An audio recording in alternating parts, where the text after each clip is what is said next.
We saw the England boys wearing their bucket hats over the weekend as well.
gone. What a start. That is a terrific catch. Slip in place, and it's a little bit fuller. I think it's Tom Kohler, Gadmore it is. He'll have an impact with bat later, but has an early impact with a great catch. This bowler. Oh, gone! It's just clipped off stump. Quality bowler, quality start. Oh, what a start this is for the home side. James Vince, I think this has just gone through the gate. Maybe a little bit of an inside edge, but Matt Henry, he's making an impact. Gone up a long way, will take some catching. Simple enough in the end. Craig Overton, they just cannot break free at all. The bowling has been so good. Can't be too critical of it really, because prodding at the ball didn't really seem to work too much. So he's tried to take the attacking option to go over the top, and it's just hit him high on the bat. A nice comfortable catch in the end for Craig Overton. So Somerset, they have their third.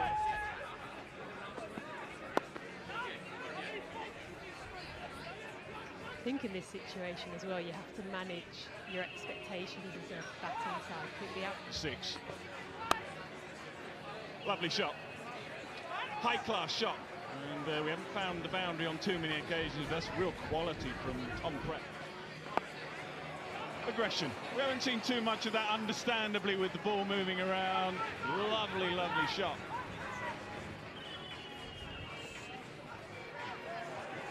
Gone. Just a little feather. Simple decision for Alex Ward. Further problems for Hampshire. See a performance from him. Big, tall man, just that little rock away in his delivery stride means the angle's coming back in towards the batter. It just holds a bit. It's not a great option. If you're perfectly honest, for Tom Prest.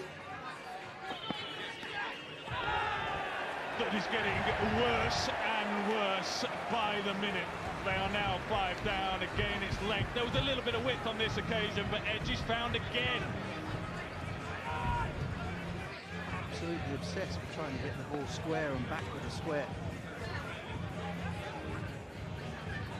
Just a feather through to Tom Banton. Scarcely be going any better for the men from Taunton.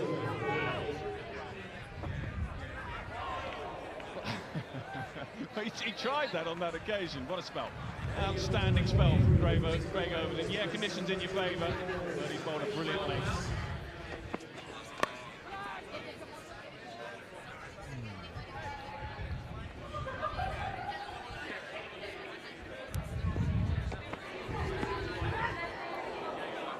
Might have been glove, might have been bat, let's see.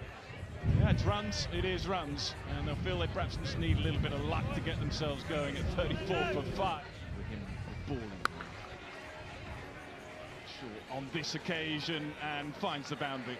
A little bit of relief then. Ross Whiteley, very strong player, finds the gap. More of a chance of getting through. Lovely shot, super shot. Shot of the day, or shot of the evening so far.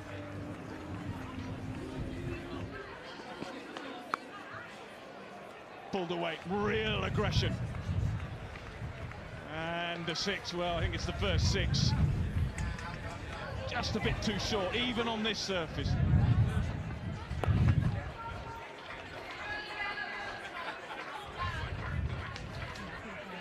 always easier with 17 overs have gone.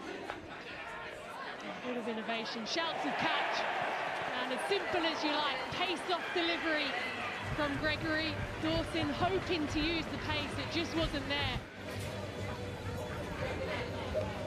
Yeah, it wasn't a bad option. Man was up inside the circle, but plenty of pace off the ball, and Overton could seam and bounce. No, not at all. Taunton, hang on there, back to you guys. So still all go. Somerset continuing with the demolition job. In on the action again.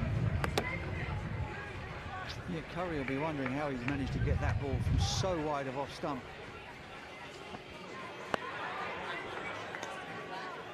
I think even if this does go on to be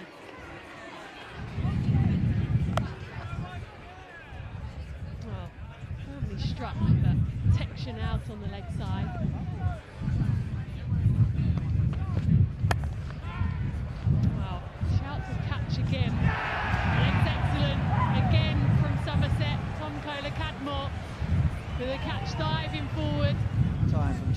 Cadmore.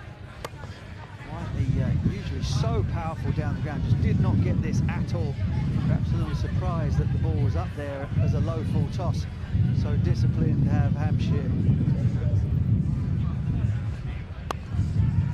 Again, shouts a catch, and again, an absolutely brilliant piece of work.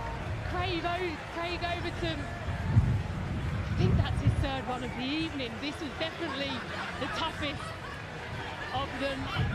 Well, you're just talking about how electric they've been in the field, and this epitomises it. Uses it pretty well, does Chris Wood, and that's brilliant. Gets both hands to it, manages to keep the elbows from jarring into the ground and popping the ball back out again. That's brilliant work. Well, Ellis hasn't got all of this at all. Just enough though. It was in the air for a long, long time. Looked as if it came off the bottom of the bat. Stick outside edge. She plays from Henry. Third out to the boundary. Just gone away from what was so successful in the early overs, and conditions won't have changed a whole lot. Good off the bat, it's gone flat, but again, Somerset have been outstanding all evening in the field, and again, it's Craig Overton. That's his fourth one of the evening. Well, what extraordinary catch as well. But for all money that was flying away, and Craig Overton has been outstanding, he really has. That is not easy to catch, judge, know exactly where you are with your feet.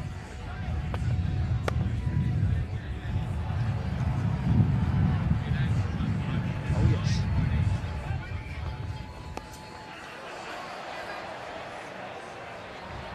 Magnificent. Tom Banton has talent to burn.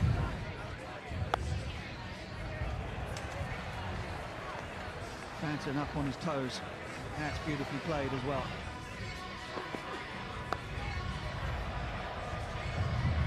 First time we've seen that from Banton this evening. Evening, Lids. Hello, Bert.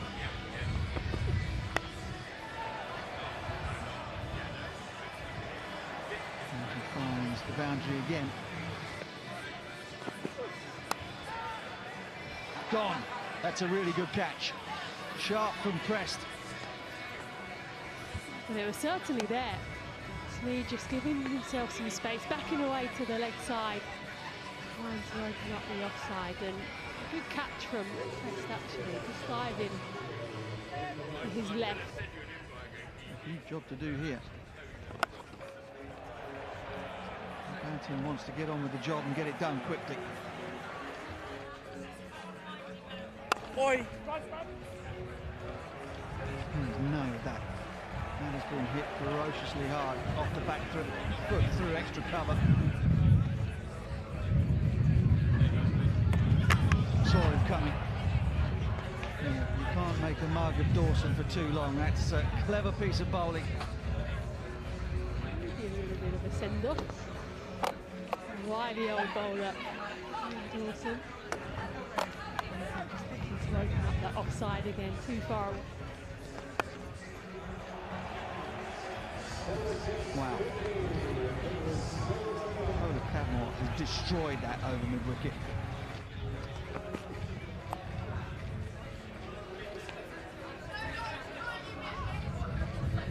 In the bath. Slam down the ground. It's not six. It's not the end of it, but that is scores level. Okay, second captain is here. And there you have it, simple as that.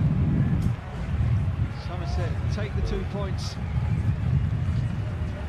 get their campaign off to a winning start in front of their home fans at Taunton.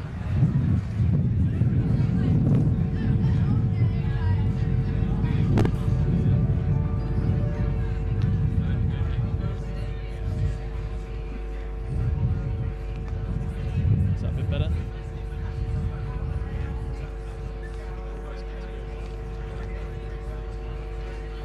Put Mike live now.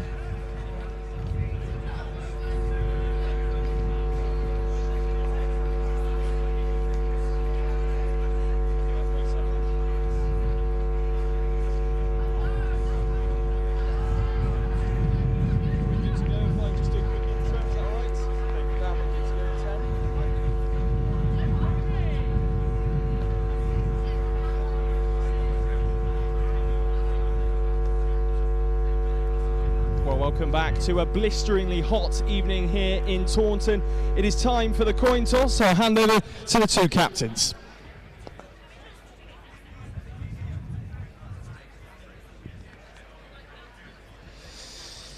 Lewis, if I can bring you in, a win there for the toss. What are you going to do first? We're going to have a bowl. We've done it over the first couple of home games here. It's been a little bit in the wicket early, so hopefully we can exploit that.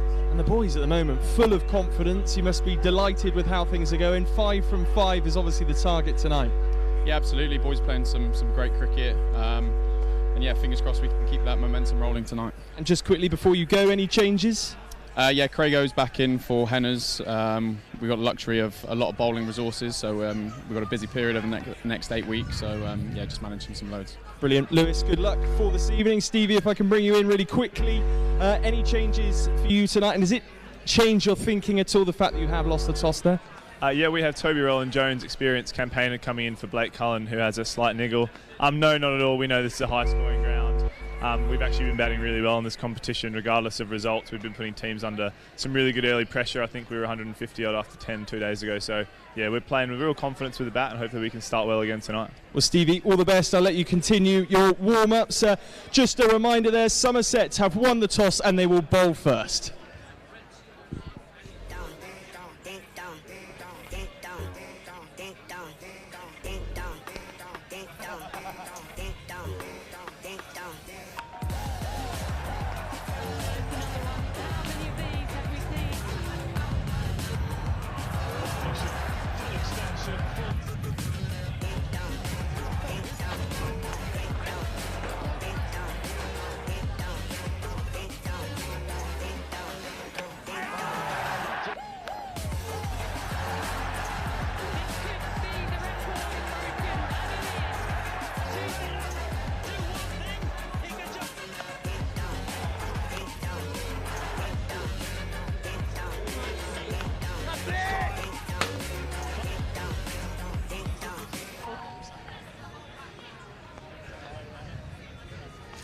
Good evening and welcome to the Cooper Associates County Gram. We are back in Vitality Blast action. Sam Dalling here alongside Sophie Luff. Peter Ego is with us all night as well. Oh, we've got a beautiful, beautiful West Country evening.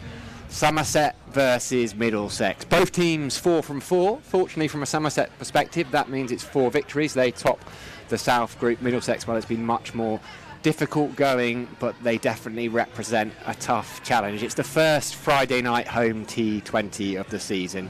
It's a complete sellout.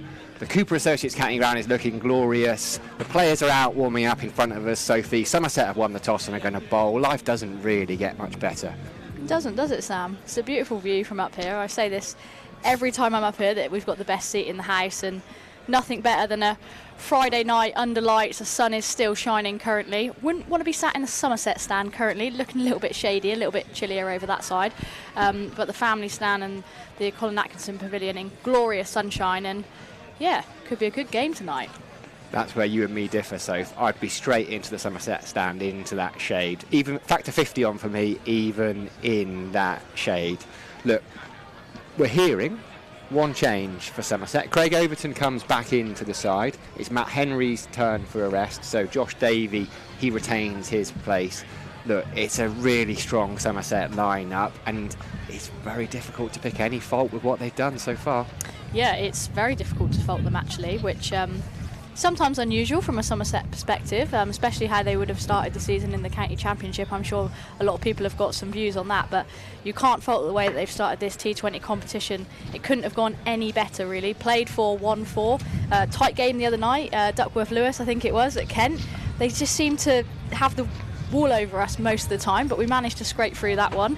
And yeah, really promising signs for Somerset.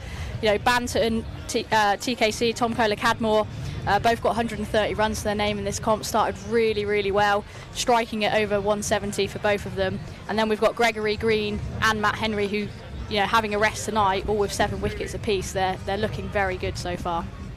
Yeah, they really are. I mean, how nice is it to see Bance back in a bit of form? Difficult year last year, relatively, compared to the high standards he sets himself. But he's actually, when he's at his best, he is fluent. There's a lot of these hitters that are very muscular, bang, power. bounces a little bit different, but still scores at a similar rate. Yeah, I was really impressed with him in that first game against Hampshire, albeit only chasing 70 odd. But just the way that he went about his innings, you know, he didn't need to take too many risks, and I think that's what we've seen a little bit more from him this year. He's played a little bit smarter at the top of the innings.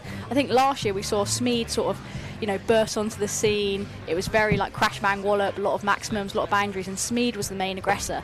This year, obviously, you know, if they're both going, that's brilliant for Somerset. But, you know, when one doesn't come off, if the other one can, I think that's been a key for Somerset, is that the top of the order, the opening batters look really strong.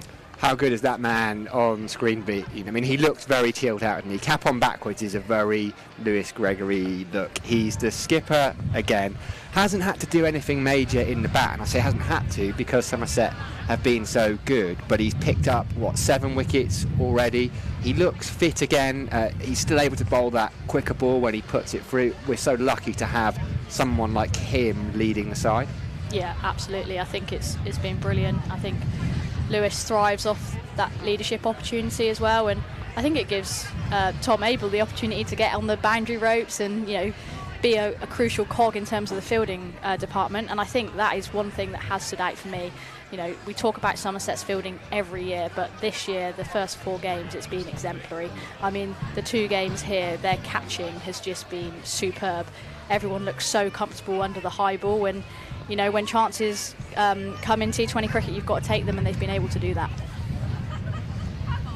Okay, well, we're going to talk about Middlesex. It's a reminder that Somerset won the toss and will field first here at the Cooper Associates County Ground. Tell us a little bit about Middlesex, obviously faring a little bit differently in the competition this year. 4 games and sitting at the bottom of the table. Where have they gone wrong so far? Where have they gone wrong so far? It's a big question there, Sophie. It's not been brilliant for them this year. Last year, they started last year with 3 wins in 3. They then lost 10 of their last 11. So they've lost 13 of the last 14 games. But they've made one change tonight. They brought Toby Rowland-Jones back into the lineup for Blake Cullen. Like, Blake Cullen is a good young prospect. I think he's going to be absolutely fantastic. But Rowland-Jones, he played a little bit of T20 last year and was very good. They have to be really careful because he is the skipper of the 4-day side, and you don't want to overwork him, particularly with his injury worries. But the thing you'll see, the side's on the screen now, it's a young side, right? You've got middle order of Holden, Davies. Higgins is very experienced. Holman will bat a bit higher than that. I expect he'll come in at 4 or 5. Martin Anderson, young Nathan Fernandez, slow left armour to look out for. They're just not quite clicking. They've got Stevie Eskenazi leading them. Right, he went out and finally got recognition for his form in the Blast the last couple of years. He won the Big Bash with Perth Scorchers. Peter Milan is there as their overseas. I mean, last year they had Chris Green and Jason Berendoff, who play franchise cricket around the world. Milan doesn't play so much, but is capable of scoring runs quickly. They came very close to winning their game against Gloucestershire last Monday, right? It came down to they needed 12 off 2 overs. They had John Simpson, who's not playing tonight, and Ryan Higgins at this crease, so experienced cricketers. They didn't quite get over the line. They needed 6 off the last over. Gloucestershire actually set their field back, saying, we're not going to try and stop you take the singles, we're going to try and hit over the top, and they did, and they didn't get bat on ball, and they lost by 2 runs. They will take heart from Wednesday. Anyone who's seen the scorecard from that Glamorgan game, it was quite special. Records were broken everywhere. Chris Cook had 57 at the start of the 18th over, and he finished up 113 unbeaten for Glamorgan, so it was a huge total. Middlesex were going well though in response. They were 146 before they lost their first wicket, but problem is when you need 12 and over, like new batters, it's fine when you've got set batters in. As soon as you've got two new batters, it's much more difficult. So it's tough times for Middlesex in T20. It's a big ask. I mean, there's probably no harder place for them to come at the moment either. Yeah, it's always a tough place to come and play, isn't it, Taunton? And yeah, when you're sitting at the bottom of the table as well, they'll need to get on that board very quickly if they want to climb the ladder in the T20 competition. Interesting that you say that Rowland-Jones is coming in for Cullen. Cullen was actually their best bowler in that Glamorgan game, 2 for 23 off his 4 overs, which when the other team get 238 is a pretty respectable performance. So to see him miss out is disappointing, but that might be due to injury or rotation of bowlers, which Somerset have the luxury of doing in this position as well. 4 from 4, and you can afford to rotate. Yeah, which skipper is going to be sleeping more easily at night. Although I expect Lewis Gregory sleeps absolutely fine anyway. He's one of those blokes, as soon as he gets on any kind of public transport, I'm sure he just falls asleep. Right, well, we're going to be joined by Peter Wanless very, very shortly. We'll go through the Somerset lineup after we've chatted to Peter. Peter is the Somerset County Cricket Club president. He's also the CEO of the NSPCC, who have got a brilliant stand down in, I tell you what, it's a hive of activity down behind the Stragglers bar here. Peter, welcome. Hi Sam, great to be here. Wonderful. Before we talk about that, I want to ask you, because you're basically our away correspondent, haven't you? You've been following Somerset on the road. I have, yeah. I often say my heart is in Somerset, my house is in Kent. So I tend to see Somerset more on the road than I do here. Got a fantastic weekend to look forward to, but I was there at Hove last Friday evening. That was a wonderful occasion. I thought we played really well. As a team, slight sort of wobble at the end, but if you're a Sussex supporter, it was never in any doubt that Somerset were going to win. And then on Tuesday evening, we were in the kind of misty rain of Canterbury, and again a super win for Somerset. It can't have been easy coming on and off. The umpires did their best to turn it into a bit of a travesty, but we came through again, and I got huge confidence in this team at the moment. I've also seen Middlesex not play very well this season too, so it's all lining up. What could possibly go wrong, Sam? Wow, yeah, you said it, Peter. We're all thinking it. You said it. Look, talk to us a little bit about, if you don't mind, your role with the NSPCC, because I noticed there's plenty of people down in green down there. Yeah, so my day job is Chief Executive of the NSPCC, which many people will know is a charity whose charitable purpose mission is to prevent cruelty to children. So we work right the way throughout the UK. We rely overwhelmingly on voluntary donations to stand up for children. We're probably best known for our work with some of the children and young people who suffer the most horrible abuse and neglect, but actually a lot of our work is around preventing that from happening in the first place. So we're in and out of pretty much every school in Somerset, teaching primary age kids about how to stay safe, and if they have a worry or a concern, they can always contact Childline, which is a service which the NSPCC runs 24/7 for any child who feels that they have nowhere else to turn. So the NSPCC is kind of visible and present for children everywhere, and we're just talking to people tonight in between their kind of beers and sausage rolls and around the game about how to keep children safe. Hopefully, if people have got a few spare coins, I know it's a cashless venue, and one of the things people moan to me about as the president is, why is everything cashless? Well, we will take your cash this evening, but we will also take a tap on your cards, and everything that is donated makes a huge difference for children in Somerset and beyond. Yeah, it's a wonderful cause. It's one I wish wasn't necessary, but it is absolutely vital. And if people want to get involved as well as tonight, is there a way for them to get involved more widely? So if you check out the website, there are all sorts of opportunities to volunteer and get involved with the NSPCC. Next Friday is actually Childhood Day, and there are all sorts of things which your people are doing to celebrate children, have a bit of fun, raise money. There's a kind of 1 mile challenge where you can walk a mile, run a mile, cycle a mile, whatever it might be, and raise cash for the charity. But use your imagination. I mean, I'd like to give a shout out to one of our great supporters, Howell Peterson. Now, sadly, he's a Glamorgan supporter, but he is donating £1 for every run which Chris Cook scores in the race. Hello. So what a pick that was. Oh, it was. I tell you what, for anyone who hasn't watched the highlights, I think he went from 50 to 100 in 12 balls, so it cost him 113 quid, didn't it? That's right. He needs in to one go, innings. He needs to go after Peter Milan, because he put him down on 57. It was an easy catch. It went up. It went into the sun. But that was the first ball of the 18th over. He got put down on 57. I can't stress that enough. And he walked off 3 overs later with 130. Well, but if I bump into Peter Milan, I'll thank him for being a champion for children, because that made a big financial difference to the NSPCC. So good for him. Wonderful. Well, another good thing that has come out of Chris Cook's where were you? Where's the presidential suite? I'm assuming you've got some kind of. Is it above us? Do you look down from kind of gold clad walls? I don't know where I'm going with this. There's nothing. There's not even. I mean, I've listened to you here and Triggs' broom cupboard. I don't even have a broom cupboard. So we're all equal supporters in terms of Somerset. So no, I haven't got a particular suite. I shall watch it from some seat somewhere, like everyone else.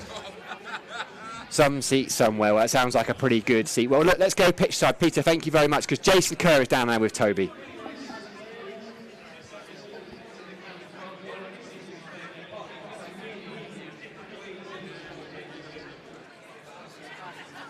It was a real team performance in trying circumstances down at Canterbury, very different climate there, and it was a great team performance to get the 2 points.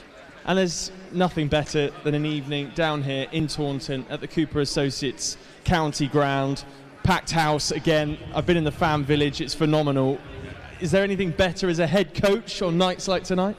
Look, they're incredibly enjoyable, and I've said it many times. We're very fortunate. We get incredible support across all formats, but Friday night in Taunton, full house. Hopefully we can put in a performance that rewards that.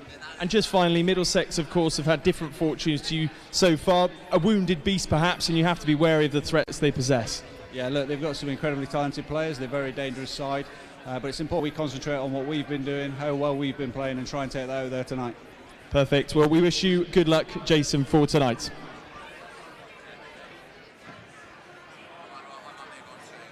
There was Jason Kerr, confident. Well, he wouldn't say, it wouldn't be overly confident, but 4 wins from 4. They've got to be pretty happy with the way things are shaping up for Somerset. So we're not long now until the first ball bowled. The Cooper Associates County Ground is looking brilliant. If you've just joined us, welcome. It's our first Friday night Vitality Blast home game.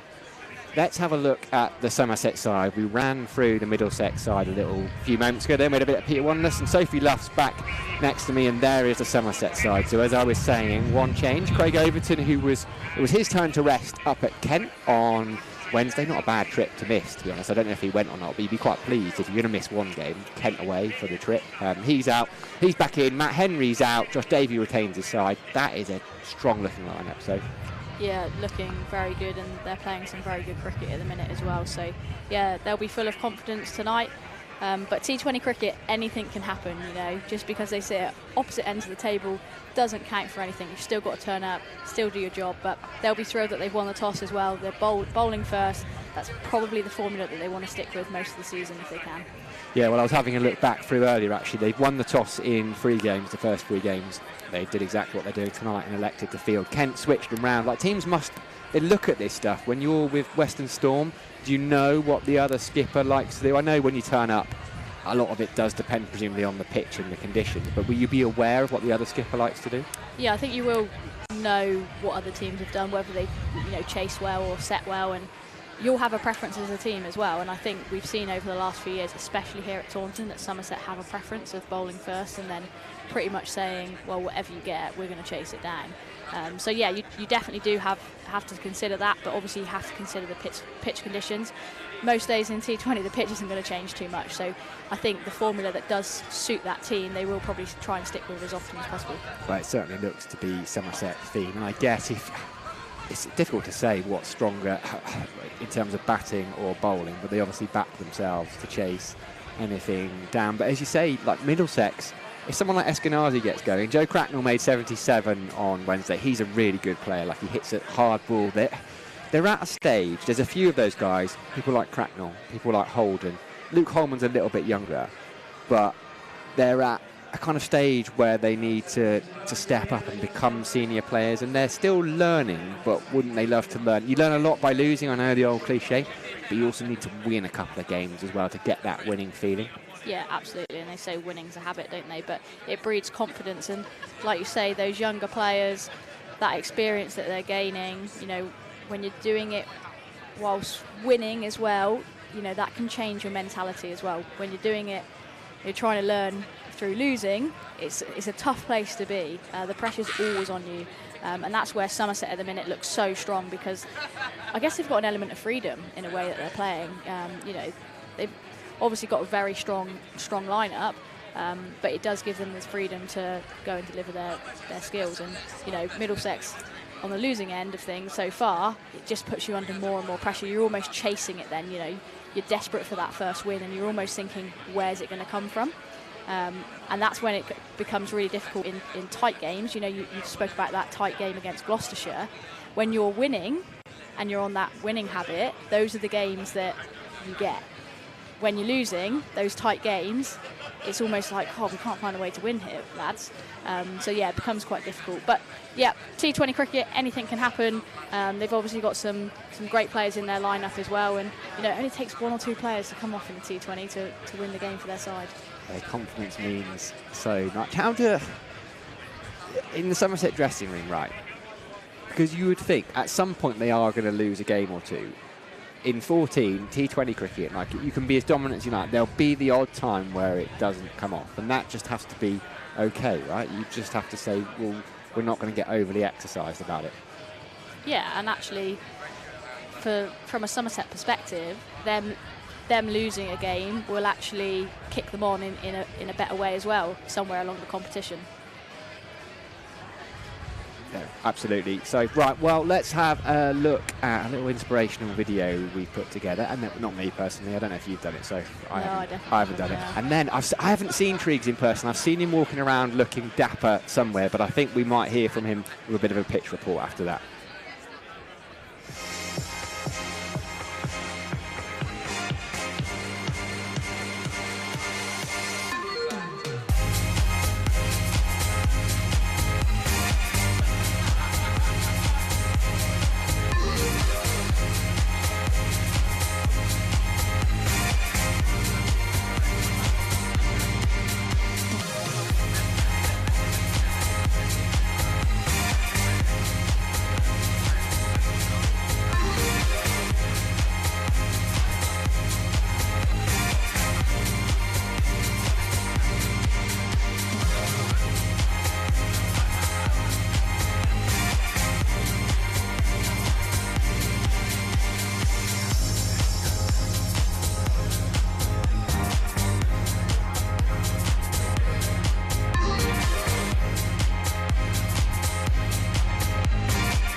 A little word about the pitch. I was up in the commentary box earlier looking down on the pitch, and it does have a bit of a green tinge, and I said to myself, looks very reminiscent of the Hampshire 75 all-out wicket. We know at Taunton it's a great pitch. If you get in, do a bit of hard work against the new ball, runs will flow. But if you just have a look down, we have a nice live green tinge of grass, somewhere around about 12 millimetres of it. I think, if I'm perfectly honest, whoever wins the toss will want their bowlers with that brand new kookaburra doing a little bit of damage on this pitch here at Taunton. There we go then. Triggs is right. He's always right, isn't he? So if he said win the toss and bowl, that is exactly what Lewis Gregory has done. Yeah, he's I don't really like saying he's always right. He's not in the room. He's not in the room, but yeah, he certainly knows his stuff, does Pete. Well, he came in and just slated me for my attire, though. So I know he's looking very smart. Interesting. So what do you reckon? Said it might do a bit. It looked a little bit like that Hampshire 75 pitch first up. And, well, I've said it, 75 wasn't great. So Somerset will be looking to knock Middlesex over here, probably, for a well below par score. Yeah, you'd probably say that everything's in Somerset's favour, winning the toss, bowling first on a pitch that has got some greenness in it, some live grass, as Trigo said, and also a team that are currently from 4 losses. So, you know, they'll want to get stuck into Middlesex and put them on the back foot really early doors in this run chase. Obviously, you talked about the top order for Middlesex, have got runs under their belt, but they might be tested against some movement early on here. Yeah, absolutely. I mean, Craig Overton, to see the Somerset bowlers getting ready to come out. Middlesex batters, Stevie Eskenazi, captain, and Joe Cracknell, who I was talking about the beauty of this Somerset attack. And actually, a lot of sides these days. Was it Shan Masood last night used 9 bowlers for Lancashire, or was it the other way around? Like, it was 8 or 9 bowlers. Like, there's just options all the way through T20. Yeah, Lancashire side. Last night they used 8 bowlers. Was it 8, yeah, Livingston ringing the changes there. Who do we expect then to take the new ball with Craig? We assume Craig's taking it. Do we say it's going to be Craig Overton and Josh Davey, or Peter Siddle, or probably not Lewis Gregory? I don't know. Yeah, I think it would probably be Davey who's going to extract the most movement on this wicket. I think he opened the bowling the other night at Kent as well, when Craigo missed out. So yeah, I think it'd be those two to take the new ball, and then you've got the likes of Siddle to come into the attack, Gregory and Green, who have picked up 7 wickets apiece so far in this competition. You know, subtle changes of pace, and you know, they've got skills with the ball. I think that's the thing with Somerset at the minute. They've got all bases covered, and we haven't even mentioned Rolf van der Merwe, who somehow just always finds a way of getting into the game. Love seeing him perform, because he's just got this infectious energy, and you know, any team at the minute is a better team with Rolf van der Merwe in it, even though, and he won't like me saying this, he's not getting any younger, but he just brings so much. That competitive energy, spirit, desire to win, I absolutely love it. Yeah, it is infectious. And sadly for Rudolf van der Merwe, he is like, that's just life. So you get older, you never get any younger. He has to accept that. I'm sure he will. Like, right, we'll be underway shortly. There are your 2 umpires leading us out, Billy Taylor and Mark Newell. There are the Somerset fielding side, all in their bowling shirts, I hope. I know there's been a couple of mistakes. People are eagle-eyed as well. You can't get away with not being in that. What are you looking like that for, so? Yeah, I think, well, I heard a rumour there was a slight issue with some of the, maybe when they're wearing a jumper. Right. And I don't know whether they haven't been given jumpers for both shirts, but I think it's something to do with maybe when they're wearing a sleeveless jumper that it all gets a little bit complicated. It does. It's more complicated than I can certainly cope with, but it's for them to deal with. You know, they seem to be doing all right with it. 4 from 4 Middlesex batters on their way out as well. Stevie Eskenazi, he's been in good nick in this tournament so far, made 59 off 33 balls against Glamorgan, and made 54 off 38 against Gloucestershire. Max Holden also in the run, 77 and 42 his knocks in those 2 games. So given that has been their opening partnership, they've put on runs at the top of the order, disappointing in those beneath them. Craig Overton looks like he's going to take the new ball from the River End. No surprises there. I'm going to hand over to Soph. Yeah, Craigo is going to be his 2 slips in place, which we've seen more often than not here, with the opening bowlers looking to put pressure on this Middlesex lineup. Just waiting to get underway here. Umpires just checking around the field, making sure everyone is ready to rock and roll.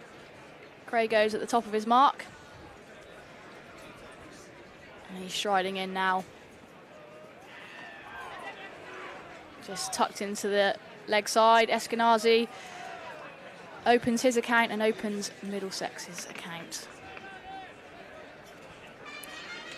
Yeah, I was doing some number crunching on Craigo, right, on a few of them, but I went back to the start of the 2019 Blast. I don't know why it was an arbitrary pick. Right. 46 wickets at 20 he's got, but I think the biggest numbers I'll come back to. In again, and defending is Cracknell. Abel's busy at covering quite a lot of ground, quite a lot of open space on that offside. So of his 46 wickets, 35 of them have been top 3 batters. I know he takes the new ball, but you often only bowl 1 over, 2 over. He sometimes bowls 3, but I think that strike rate against the best batters on the other side is quite remarkable. Oh, it's big shot, second ball, and Cracknell doesn't get any of that. Flies through to Tom Banton, who's sporting some very, I say, outrageous shades. They get more and more outrageous these days. Banton's definitely one of those players with a bit of flair, isn't he? So no surprise that he's sporting those. That's a great stat, that, Sam. Yeah. Not that I'm surprised, because you're very, very on that. That's a decent delivery there by Craigo. Playing a miss again by Cracknell.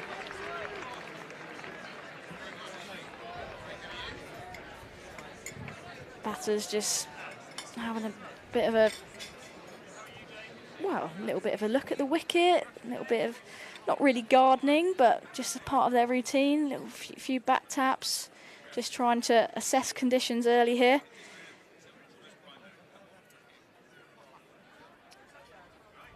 Craig Overton in again, and oh, that's an even better delivery, Sam.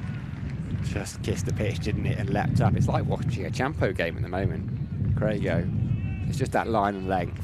It's just perfect from him. And he just puts, I said the word just about 6 times there in 3 sentences. It puts Middlesex under a bit of pressure.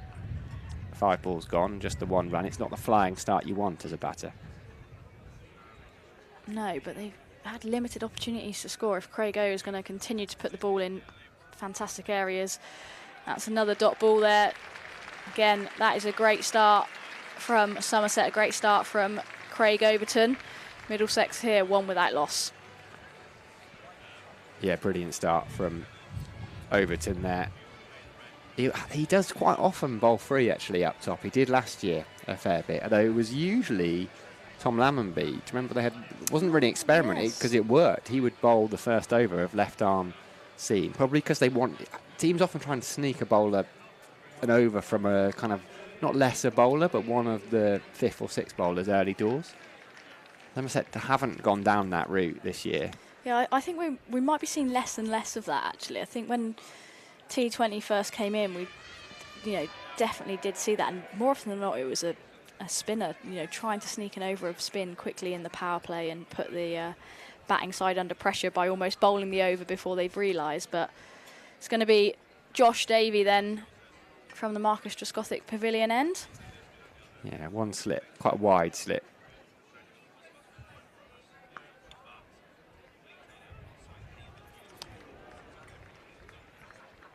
And Eskenazi, well, he doubles his tally there, but it brings Cracknell back on strike, and actually probably Eskenazi would have wanted to face up to 4 or 5 of Davey. We saw Cracknell playing and missing a little bit at Overton.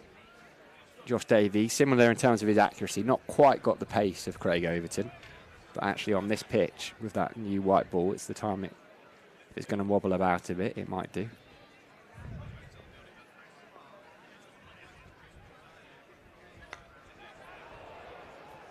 It's going to go just for a couple, good bit of fielding for the man, from the man down at 3rd. Wasn't convincing from Cracknell particularly, it was head up down the track. But he committed to it. Yeah, sort of just flayed away there, but yeah, in this format, when you commit to your shots, you more often than not get away with it. And yeah, he'd have wanted that to reach the boundary fence, but I think it was Will Smead down there at 3rd man doing some yards.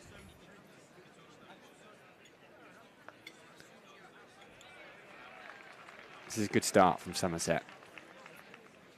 9 balls into the innings, just 4 runs. Middlesex need to not panic here.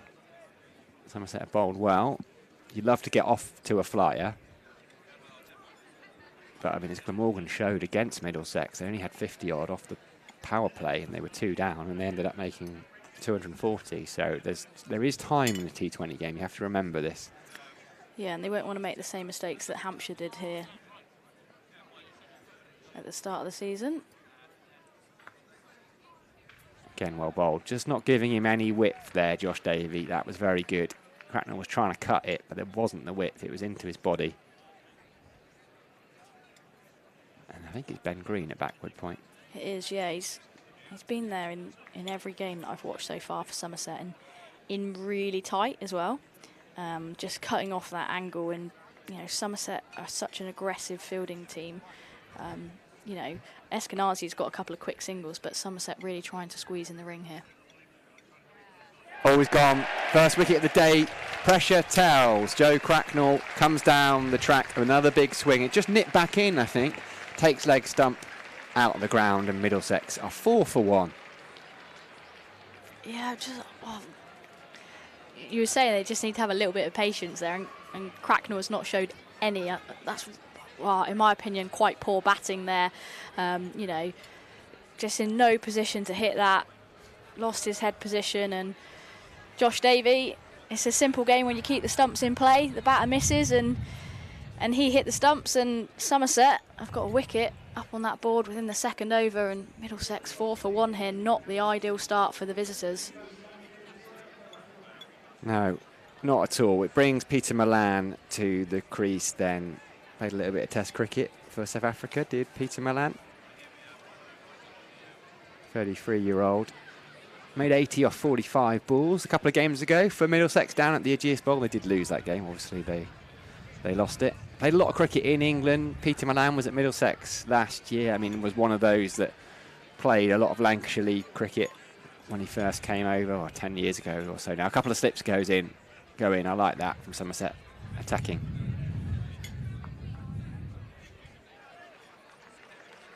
Brilliant over then. Josh Davey picks up the wicket. Went for just the 2 runs, so that means that 2 overs into the Middlesex innings. They are 4 for 1.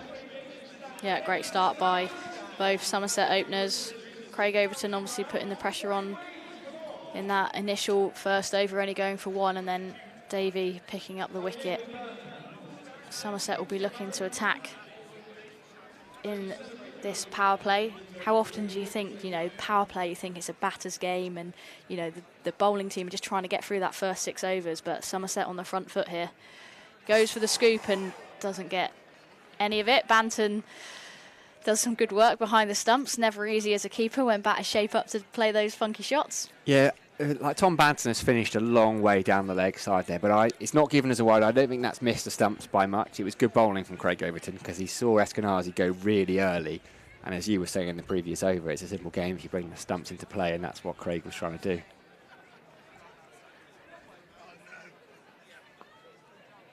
Just tucking that one into the leg side, Eskenazi. Maybe thought better of his shot selection the previous ball. Gregory and Kola Cadmore, the 2 slips in play.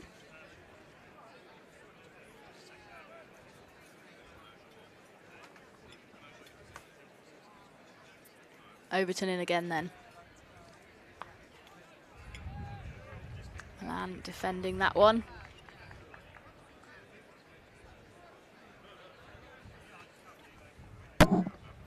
He's played 60-odd games of T20 now, Peter Malan. Strike rate just 120, which I know there is room for that kind of anchor role, but it feels a little bit low for someone of his experience.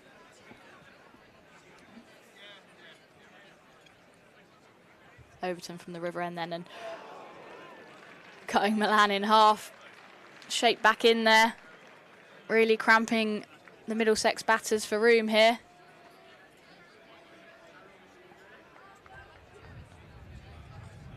A 12 dot ball safe. 16 balls into the innings in the power play, 12 dot balls. It's just pressure, isn't it? It is, yeah, absolutely. I think the more important thing is they just haven't been able to get much bat on ball either. Again, walking at Overton this time. Chips it over the mid-off region. Not convincing, but again, Middlesex trying to do something, and it's a positive option from Malan. And you could see how far down the track is there from that replay. Malan is. It's obviously nipping around. He turned it into a half volley, but he started off outside his crease and took a couple of steps towards Overton. See, mid-off has just gone back onto that circle now. Walking at Overton again, but this time he only picks out the big, tall, fast bowler, and Overton was well within his rights there to have a shy at the stumps with the batter halfway down the wicket. Yes, and he was never going to hold on to that ball, was he? He did think about it. Initially, not after being hit for 4 the previous ball either. He wound himself up for the big one and thought, no, but I will just let him Although know. these days you do have to be careful. Be careful that there's definitely a reason for you to throw the ball. Otherwise, the umpires will be all over you. He's letting the batter know that you're prepared to throw it back. Not a good enough reason.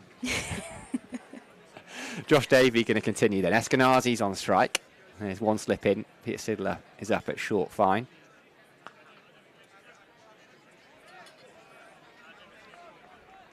Again, you can see the movement that ball. It's swinging around out there. Wasn't at any great pace from Davey, so Eskenazi was able to just wait and push it to Gregory's left, but it's swinging around. Yeah, I think it's sensible batting at the minute from Eskenazi. He's taking what's on offer. We've seen him try one aggressive option, went to the scoop shot, wasn't successful. But yeah, he's able to rotate the strike, and Middlesex needs to do that in between those boundary balls. Going to get at least a couple here, might get 4, does get 4. It was a bottom edge. It wasn't the most convincing shot, but he'll take the runs there, Peter Milan. It was a good effort. I think it's from Tom Lammonby out there in the deep. But it just went a little bit too quickly and a little bit too far to his right. Not the prettiest shot we'll see all night, but as they say, and it doesn't matter what it looks like, it's 4 in the scorebook, Sam. He will certainly take it, Middlesex. Well bowled, Josh Davey. Saw Milan coming. We've seen this already. Milan is very happy to use his feet, isn't he? He's turning it into a 17, 18-yard pitch. Yeah, and even though there's a bit of movement from Davey, Somerset have lost the slip. They've decided to pack the offside field instead, so Kola Cadmore comes into that, what was a vacant extra cover region.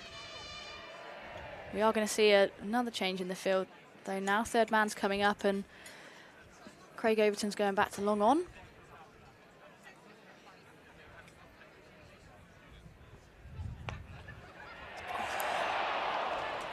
Abel there. I think that is very unlike him. Chance goes begging. Yeah, it was steered straight to him, really, wasn't it? It was an ugly-looking shot. Reaching, lack of footwork. And you expect Tom Abel to take those. A lifeline for Milan on 8. Sticking with this field, that field change just suggested that Davey was going to take the pace off, which he did in that previous delivery. Same again, straight to the fielder at cover. So another good over from a Somerset perspective, even with that boundary off it. Oh, there's even one ball left, so we'll find out. It might not be a good over. Jumped ahead. Jumped ahead, so. It's T20 cricket, Sam. Just getting too excited. That's what it is. Craig Overton in front of us is just removing some kind of strapping. He had his. It was like someone, when you've gone to the beach and you're going to go in the sea, but you haven't brought your shorts. Craig Overton was basically moving like that. Trousers pulled all the way up. Now it's the end of the over, and it's a very good one because Somerset have their second wicket. Same again from Josh Davey. I'm just going to bowl straight. You try and hit it. They didn't hit it again. Peter Milan having been given that lifeline. Tom Abel will be the most relieved man in the Cooper Associates county ground. He would be, big sigh of relief there from Tom Abel. But yeah, like I said earlier, simple game when you keep the stumps in play. And again, Milan, he got away with that, that chance that he hit to Abel, where it was just some really poor footwork, and some really poor footwork again from Milan there, just trying to give himself too much room, and yeah, it's paid the price. I'm not sure where he's looking to hit that, to be honest, but Davey is the man in the wickets. He's got 2 to his name, and Somerset well on top here. Middlesex 14 for 2. It's fantastic, isn't it, to be able to bring in, he's not started the season in the team, but to bring in someone of Josh Davies' skill, both with the ball and with the bat as well, just shows where Somerset are at with their cricket. It's going to be Craig Overton again then. Somerset will be searching for even more wickets in this power play. Eskenazi defending, but only as far as Abel, and I hate to say it, Sam, but a lot more pressure on Eskenazi now. Yeah, there is. Max Holden's the new man out there at the non-strikers end. Left-hander. He's a wonderful player. I saw him make a T20 100 at Chelmsford. I felt for him because he made a beautiful 100 and then it rained, so you get no idea if they would have won or lost the game. He's very strong, square of the wicket, but he's got to step up. They need guys to step up with Eskenazi. Pulling away is Eskenazi. Vacant mid-wicket there, and that's going to race away to the boundary. He picks up his first 4 of the evening. Just touch too short there from Craig Overton. And Gregory's decided that I'd love to have 2 slips, but I'm just going to go with 1. Yeah, Kola Cadmore just goes a bit wider, doesn't he? It's kind of 1.5 rather than first.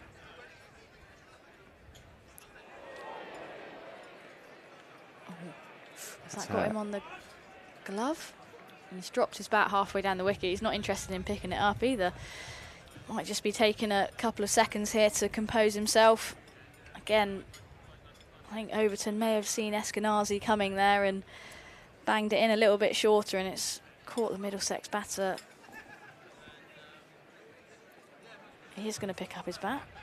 Yeah, Overton definitely saw him coming. It's just a bit too obvious from Middlesex at the moment. They're just charging it, and with no real, I don't want to be overly critical, but no real thought behind it. We've seen them, like you were saying, Milan got himself in a terrible position. Like Somerset are bowling well here. Just get through Overton. Just get through Overton and Davey. All right, you won't have the power play you want, but... Oh, that's a Jaffa. That's a beauty from Craig Overton.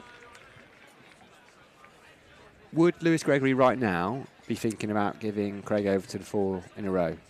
Well, he certainly did against Hampshire. Yeah. Pretty sure Craigo bowled out against Hampshire. And I don't think that's a bad option if it's still doing a little bit. You know, Somerset have got so much bowling and so many options in their lineup. I think you almost can afford to do that as well. That's driven through the offside. The outfield is quick here at the Cooper Associates County Ground. Another boundary. And Eskenazi was quickly onto that. Yeah, that's the nicest shot of the day, isn't it, from a Middlesex batter? That was a proper cricket stroke, and he'll feel a little bit better after that. There's been yes, there have been boundaries. They've not been particularly convincing, but that was beautiful. Last ball of the 5th over here then. Again, Eskenazi wafts at that one outside of the off stump. Again, not too much footwork from the Middlesex batters at times, which has probably been their downfall, their 2 dismissals so far. Yeah, we see that one again. Just reaching away from his body, wasn't he, Eskenazi? It's tough, isn't it? Because in T20, you want to try and play a shot ball. You don't want to leave too many balls out there. Right, Soph, I'm going to go off for a break, and Triggs is going to come in alongside you. Thanks, Sam.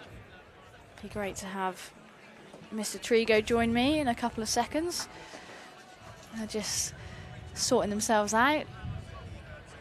It's going to be Davey to continue. Don't often see this in T20 where both opening bowlers bowl all of the overs in the power play.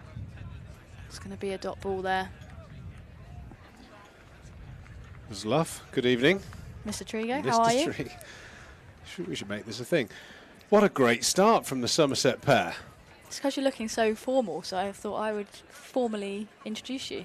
Well, you've got to make it effort. I did explain to the lads, actually, you know, I spent 20 odd years in gym kits, so it was nice to put some reasonably smart clothes on, but what a fantastic start, in particular Josh Davey, just hitting that back of a length area, getting a little bit of movement out of this pitch, but right on cue. Middlesex batter Max Holden stepping away and slashing over what would be probably a 3rd slip for a 1-bounce 4, so looked like the sort of pitch, and in my experience playing here on a wicket that nips around a little bit in one-day cricket, I think it's better to play square of the wicket. I've noticed the wickets have fallen so far. There's been a lot of emphasis from the Middlesex batters trying to hit the ball straight. I think when it nips at Taunton on these green pitches, that's really challenging. I think the players that have success here hit the ball squarer when it's nipping around a bit, and Middlesex haven't quite come to the party just yet, as they haven't during this whole competition. They are, you'd have to say, a dangerous team in the situation they've got themselves in. You know, 4 losses in a row. You kind of get to that point as a team where you've got nothing to lose. They're almost playing without pressure in many ways. Somerset very different though, sitting pretty at the top of the table. Yeah, myself and Sam were talking earlier about the difference in where the two teams sit in the table, but it counts for nothing, does it? It's who turns up on the day, and T20 cricket trees, you know better than anyone that it only takes 1 or 2 players to have a day out to win that game for their team. That's a brilliant shot. Excellent shot there from Holden. He talked about playing square. He's not listening to you, but what a great shot that is. But yeah, I mean, eventually, you know, playing the game, you know, all around the pitch is a great thing. But you know, the damage has been done. You're in a power play. You lost 2 wickets. You're going under a runner ball. I think you've got to understand sometimes, even in 2020 cricket, there is time to suck up a bit of pressure and just play with a little bit of quality, a little bit of touch. There's been a lot of swinging and missing by the Middlesex batters so far, but Max Holden there showing all his power, belting one up here into the Trescothic stand there. Again, using the angles, opening up that offside and not quite timing it out of the middle of the bat, but doing enough to beat Tom Lammonby and Tom Abel there, cover and square cover respectively. Yeah, good batting there by Holden, just using his crease laterally, knew that the offside was up in the ring, and you know, field set for Davey to bowl straight at him, so just using his crease to give himself the angles of piercing that offside field.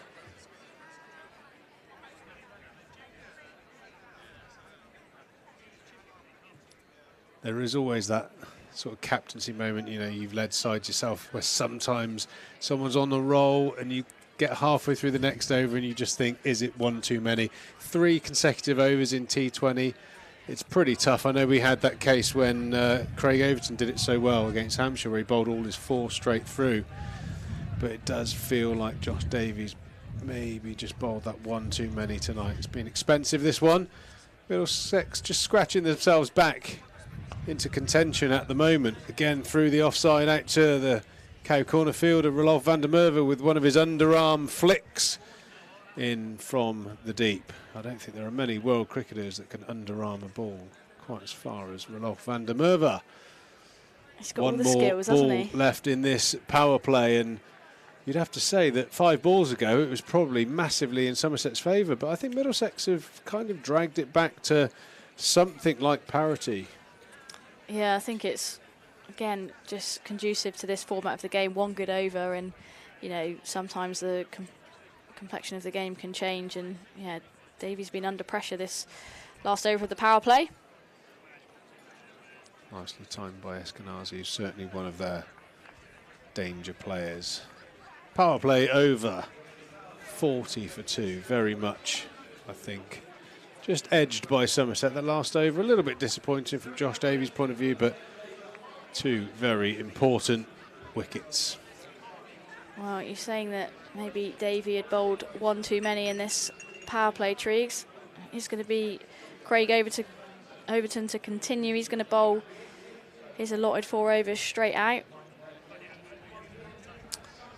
Yeah, that's it's tough to do that. Craig Overton, though, with that height bounce, a little bit to work for. It's obviously a plan to get Craigo's overs out as early as possible. I think historically bowling at the death hasn't been his strength. It's been striking with the new ball that he's done so well, and you've got balls like that to back up that proof. And I suppose when you look at the team, you've got Peter Siddle, Rolf van der Merwe, Ben Green.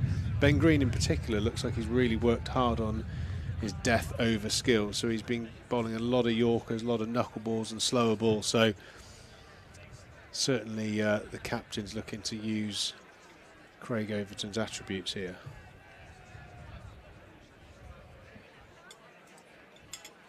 Field is spread now that we're out of those power play overs. Again, Eskenazi trying to give himself room. Just giving himself too much room on this occasion, and Craig Overton is clever, able to follow him. Eskenazi maybe just moving a fraction too early, and Craig Overton is all over it. I think it's brilliant to see Craig bowling with that calm amount of, I would say, bowler's anger. I think he'd probably be quite despondent with his, you know, omission from England selection over the last few months, and I think Craig Overton with a little bit of a point to prove. I think he's a very dangerous man. He's bowling with good pace. You know, I don't think there are many better exponents of a little bit of green in a pitch than Craig Overton, of the guys that aren't playing already for England. So nice to see Craig in a good bit of form. Eskenazi, very fine player. Max Holden's played some pretty eye-catching shots already today. But when you're ripping the gloves off from back of a length at high 80 miles an hour like Craig is at the moment, it's going to test most batters. Yeah, and Eskenazi is a Middlesex batter that's in good nick. Good innings in the last game, and yeah, like you say, Craig Overton hitting his areas here, and Eskenazi only on 13, has made it through the power play, but he'll be looking to capitalise on these next few overs, that's for sure. Again, another dot ball by Craig Overton. Not sure if we can find out how many dot balls Craig O has bowled, but I presume it's a majority of his delivery so far. He's had these Middlesex batters under pressure from ball one. Yeah, unbelievable stats so far. I mean, he bowled, was it 4 overs for was it for 8 or something ludicrous like that the other day? He's currently 3.5 overs for 14, so doing a brilliant job. And I think it's just a case, the Middlesex batters, the way they're shaping up to face him, are just trying to get out the over. So absolutely splendid stuff from the talisman of the bowling attack. 4 overs for 15 runs. Yeah. Take that any day of the week. Yeah, Probably disappointed not to pick up a wicket, but what a great job he's done tonight so far. So he can go off and graze. He's leaving the field straight away to change that shirt. After a number of years of being next to him in the dressing room, he will definitely need a new shirt because he was a pretty sweaty individual. So getting a nice fresh shirt on and a clean pair of socks, no doubt. His dirty socks always used to sneak across the floor into my little space. I was not happy with that. We've got a change of bowling. The magnificent Peter Siddle coming into bowl at the Trescothick stand end, straight into that hard length, top of the pads area. Inside edged onto the pad for a single. Always brings a lot of energy, Pete Siddle, when I see him bowl. A lot of purpose in his run up. Looks like he means business. Even in his late 30s now, he's still doing an incredible job. Keeps himself very fit. Does a lot of road cycling, I believe. I saw him last time coming over, and he had a very, very flashy looking racing bike in the downstairs gym area of the pitch, of the club, sorry.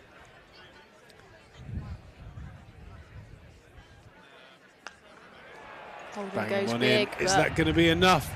That is just enough to take it over the mid-wicket boundary for 6. Max Holden just stepping away and opening that front leg, giving it a good whack. There is certainly no respect from the up-and-coming superstars of county cricket to senior test and international superstars. Siddle in again. Max Holden just charging down the wicket. I love that about the young players. They don't care who's bowling. They just want to take people down.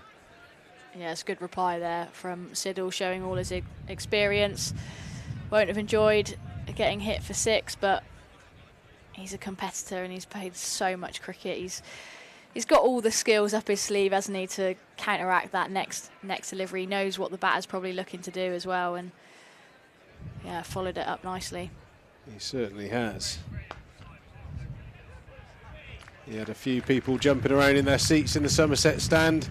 And on that note, at the end of this over, we'll be having a look for who has bought the ticket for the Thatcher's Golden Seat somewhere in the crowd tonight. So we'll look forward to the cameras panning round and having a look at this, what you'd say, capacity crowd here at the Cooper Associates County Ground. I remember actually playing against Pete Siddle, bowling for Essex, and I was having a particularly good day, and whether it was spin or seam, I was hitting the ball pretty nicely, getting quite a few runs. Pete Siddle came on to bowl and he went round the wicket, and it was a short leg side boundary, and I was just licking my lips. Could I hit it?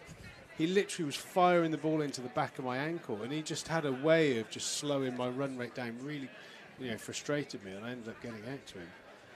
But yeah, he sort of showed a lot of nous, which he'll certainly need tonight. I think the older this Kookaburra ball gets, the better the pitch will start to play.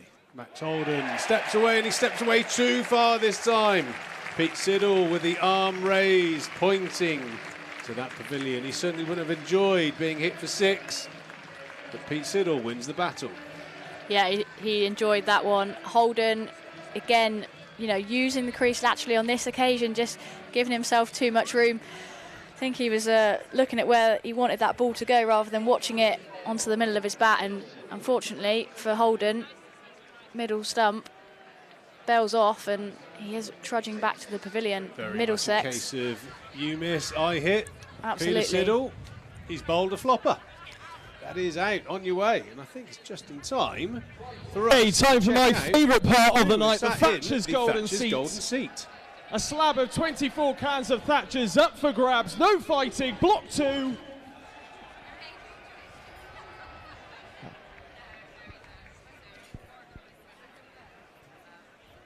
Big congratulations to that man.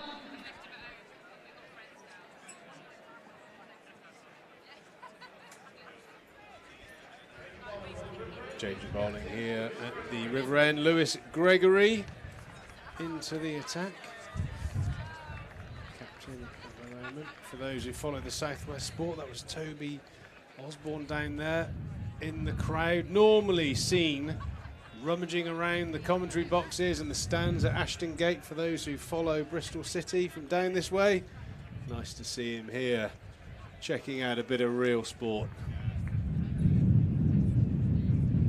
Lewis Gregory into the attack, as I said, captain. Interesting, Soph, start this competition. Seems like a masterstroke by Jason and Andy Hurry, just to give Tom a little bit of mental space to focus on his cricket, and very experienced captain in Lewis Gregory, winning trophies in different parts of the world, in particular for the Trent Rockets in, am I allowed to say the 100? Well, you just did. Got it. But yeah, I think it's a really good point. I think actually, when we've got so many good leaders as well, why not give Abe's the opportunity to just focus on his cricket in this format? And Lewis loves that leadership element as well. Like you said, he's had success doing it around the world. And at Trent Rockets, so yeah, he started pretty well so far. Into the pitch. And flat batted, you'd say, from Holman across the mid-wicket boundary. Don't think there's a real necessity to go that far into the pitch at the moment. But I know Lewis does like bowling. His slower ball bounces. Sets himself up for his over. Very good tactical bowler, Lewis. It won't phase him being hit for 4. Back into hard length, and just a single to Tom Kohler-Cadmore at mid-off. Scampered by the men in navy blue and pink. Yeah, Middlesex continuing with this left-right-hand combination. Luke Holman, the new batter, left-hander. Again, that shorter ball from Lewis, it just sat up in the pitch, didn't it? And these wickets are good these days. I know there's a touch of green there, but if you get your areas wrong, batters will punish you. It's hard to see from up here, but I always feel like Lewis's short balls, mostly in T20 cricket, are actually pace-off slower balls. Can't be sure, because that did have a little bit of zip on it, but normally he rolls his fingers down the side of the ball and just tries to sort of get the ball to pop towards the batter. Normally, Lewis's bounces at a full pace fly through.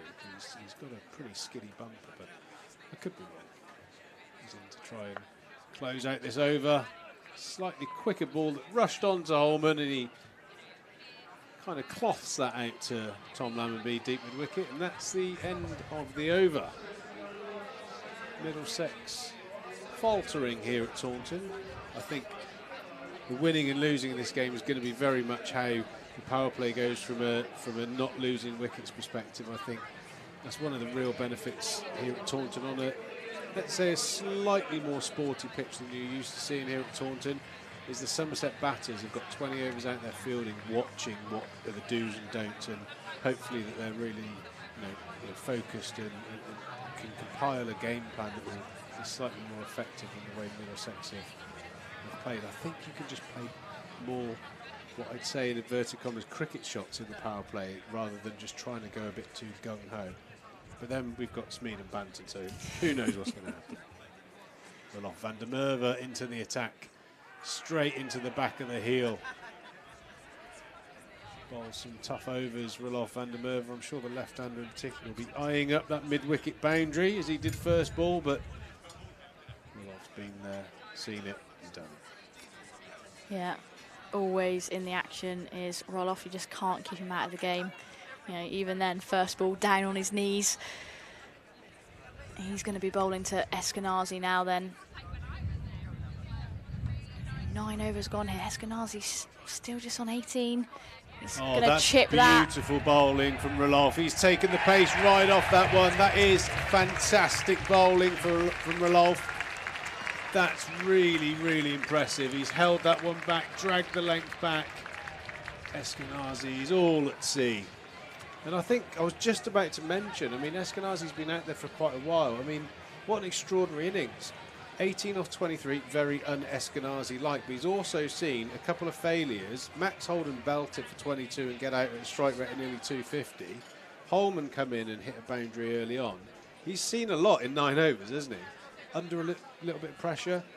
I suggest that he was feeling a little bit desperate for a few runs there.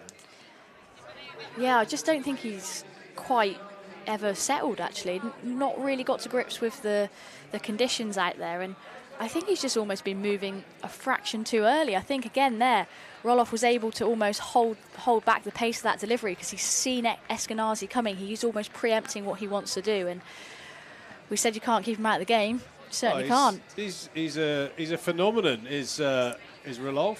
Extraordinary cricketer, great cricketer, brilliant competitor. But also Eskenazi, he skipped down the wicket, and his first step was outside leg stump to a ball spinning away, trying to give himself room.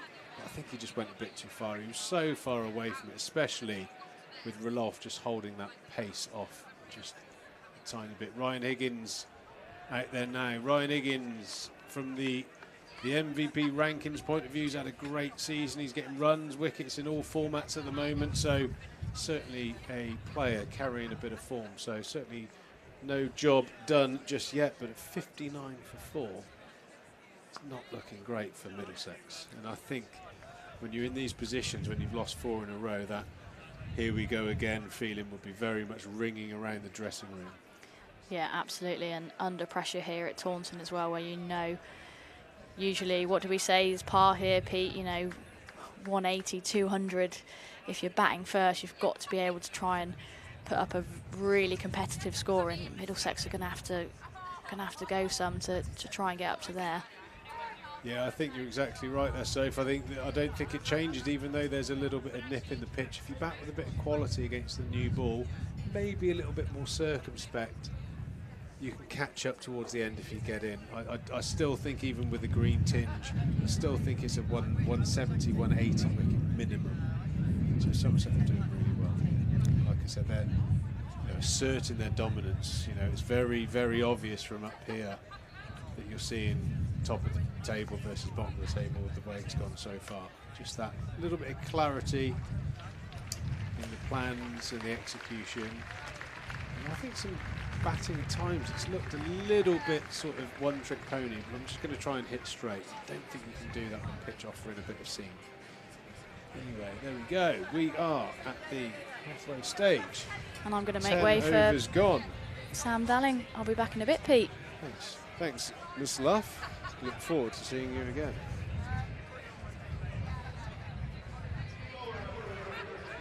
As I said, the halfway stage, Middlesex have scrambled their way to 62 for 4.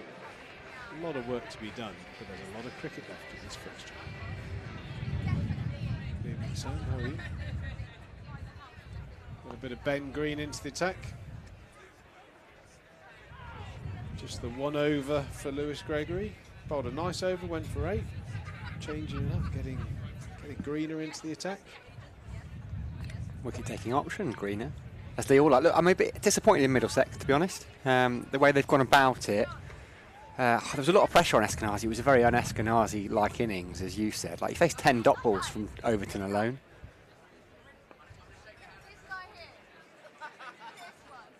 Scampered single there, Holman just nudging into the onside.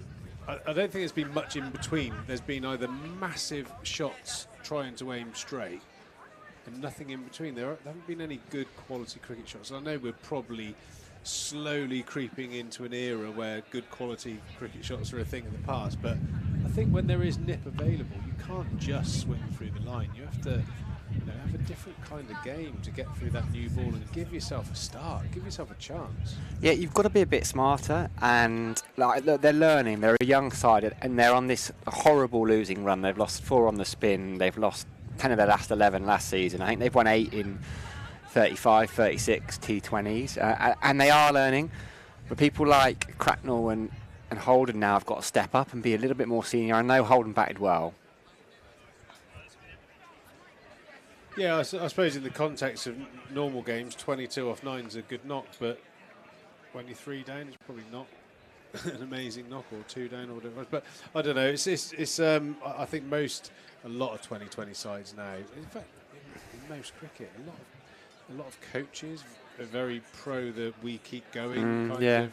Because let's face it, from 1 to 11, very capable batters and able to hit the big shots. And I suppose, from a coach, you think surely 2 of the 11 are going to come off tonight. So yeah, keep going. There's no point in limping to 115, 120. You might as well, you're better off, falling on the sword, trying to get 150, 160, which is a bit more competitive. But yeah, I think individual sort of game plans look a little bit awry at the moment for Middlesex. But like I said, there's a lot more cricket to play. We're only a quarter of a way through the night. Another chip down the ground, straight to the biggest hands in the southwest.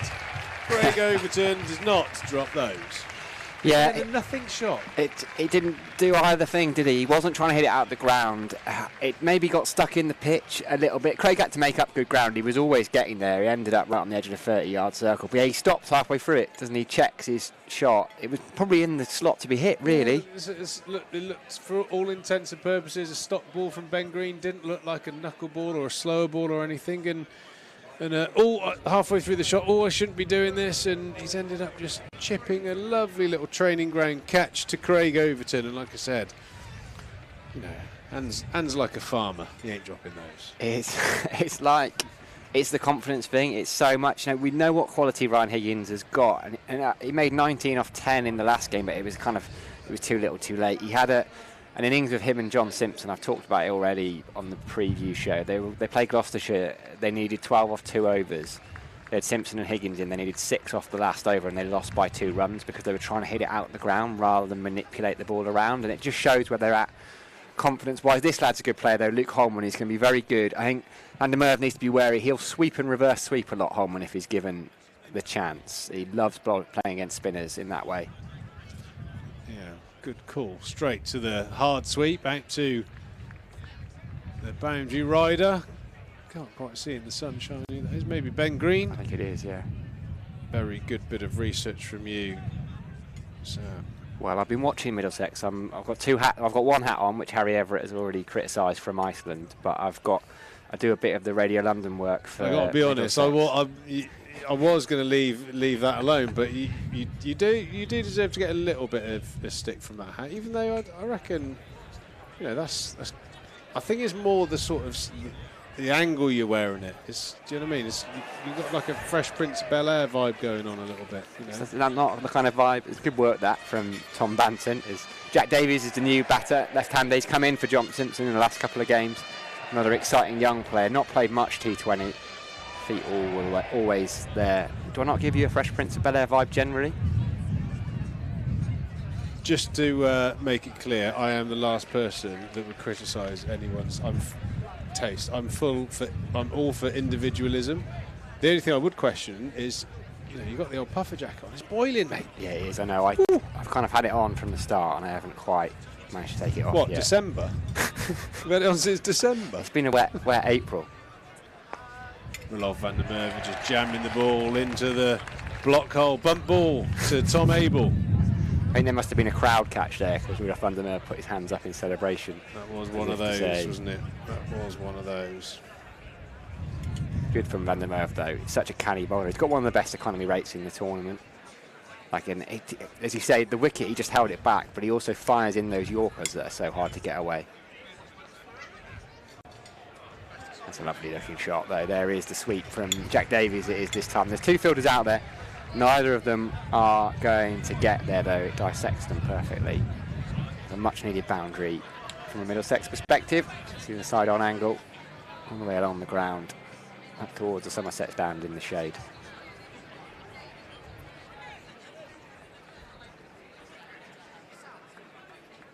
Davies has 4 then. There's that Yorker we were talking about. Big LBW appeal. Rudolph quite liked it. He can't believe it. He's now looking at the umpire, asking what was wrong with it. He always thinks it's out. There was half a chance of a run out there as well. Tom Banton came down from behind the stumps quite quickly. Oh, it looks quite good from there. Maybe pitching outside. So difficult from the left arm around the wicket with the arm angle taken into the equation. But it was full. Very, very close.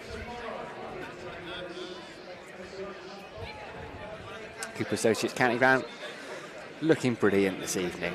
I wonder if there's a few folk in with the Virtu Motors earpieces in as well. They're available to buy in the ground.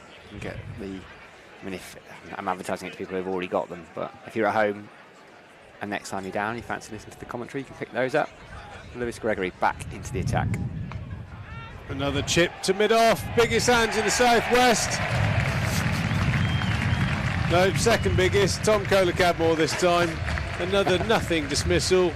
Holman was looking tidy for his 10, but he's off. I think what you're trying to say, Sam, is if you are in the crowd tonight with a Virtues earpiece on, tap the bloke or lady or child on the left or right of you that hasn't got one and say, you know what?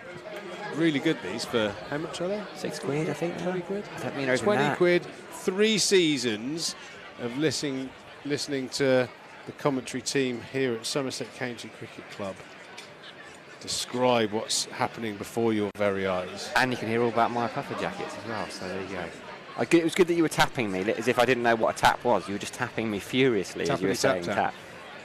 Well, that's what Luke Holman did, really. He didn't get hold of that one at all. As you said, what you have said about his innings just sums up Middlesex at the moment. Looked tidy for his 10, like 10. Yeah, I think Higgins as well, great player, really good form, a nothing shot. You can see the frustration as they're walking off, slamming their bats into their pads. Looked like a frustrated bunch of cricketers. 73 for 6 here at the Cooper Associates County Ground. Chief Executive will be going bonkers, or at least contemplating putting a cider sale on just to try and shift a few pints that have been ordered for tonight. A full house. Will the game go? It's full, 40 overs. It doesn't look like it will at the moment. 12.5 overs gone and Middlesex are stuttering. Yeah, Martin Anderson into the middle, who's capable of hitting a long ball, actually, Martin Anderson. He's one of those players for Middlesex who needs to step up and become a senior pro very quickly. It's easier said than done. It doesn't just happen, does it? No. Leading wicket taker for them last season, Martin Anderson, though, he's good with the ball on the bat. They've got that, there's a kind of gap of players who are that. Somerset have got your likes of Abel, Gregory, Overton, Kohler-Cadmore now, all in that age where they've played a couple of hundred games and are consistent performers at county level. The 28s, the 32s, what you'd probably say statistically would be the peak years for a lot of cricketers. Yeah, exciting times, no doubt, for Somerset. Speaking with Somerset coach Jason Kerr, and he was actually quite complimentary of the battles that the club have had with Middlesex over the years, regardless of what happens tonight. We've had some great games here at Taunton or Lords or Finchley or wherever, Merchant Taylors, all the outgrounds that the Middlesex play out when Lords is busy. Had some great battles with them, but you know, a lot of players not around anymore. You know, you look at the Murtars now in a coaching capacity. We lost Owen Morgan, Sterling. I mean, probably John Simpson's not playing. There's so many players missing from what you'd imagine over the last decade has been pretty standard guys in the lineup. Yeah, they'll take those though. Martin Anderson outside edge off Lewis Gregory, races away for 48. John Simpson's been left out actually, he dropped a couple of games ago. Not been particularly in the runs the last couple of years in T20, which I know is an odd one given he's played England white ball. Oh, well bowled. That's the pace on bouncer. Certainly skidded through Martin Anderson. Yeah, I suppose I've been retired long enough now that I look down at a lot of scorecards and have to learn a lot of the names and how these guys play. Yeah, it's a great time to be a professional cricketer. You know, playing in front of packed houses, 2020 and all the spoils and the competitions available around the world. Ben Green coming on to bowl at the opposite end now. Picked up a wicket in his first over from the other end. And now he's having a try from the Trescothick stand end. What I would say about Middlesex is there is a lot of talent in that side. It's very young talent, and I think it will come good, but I think they're going to have to be patient for a couple of years. But what they could do with, they're learning by losing, they could do with learning by winning a few games. And there's that appeal from fielders and batters, fielder and wicketkeeper. They know that there's no bat on that, but they're just making sure the umpire knows it's flick the pads so as to not get a wide. That really would have summed up the night.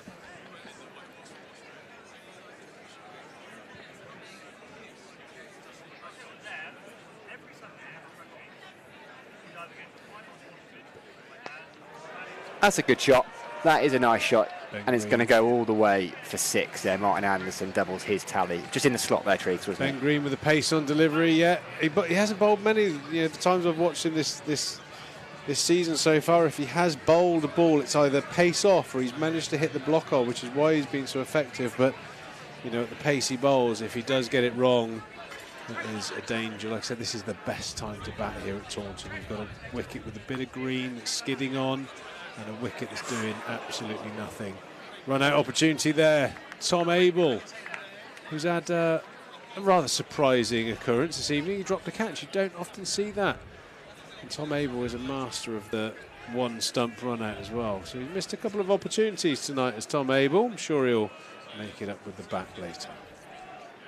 Look and see how that's the 6 from side on. Clean strike from Martin Anderson there a couple of balls ago.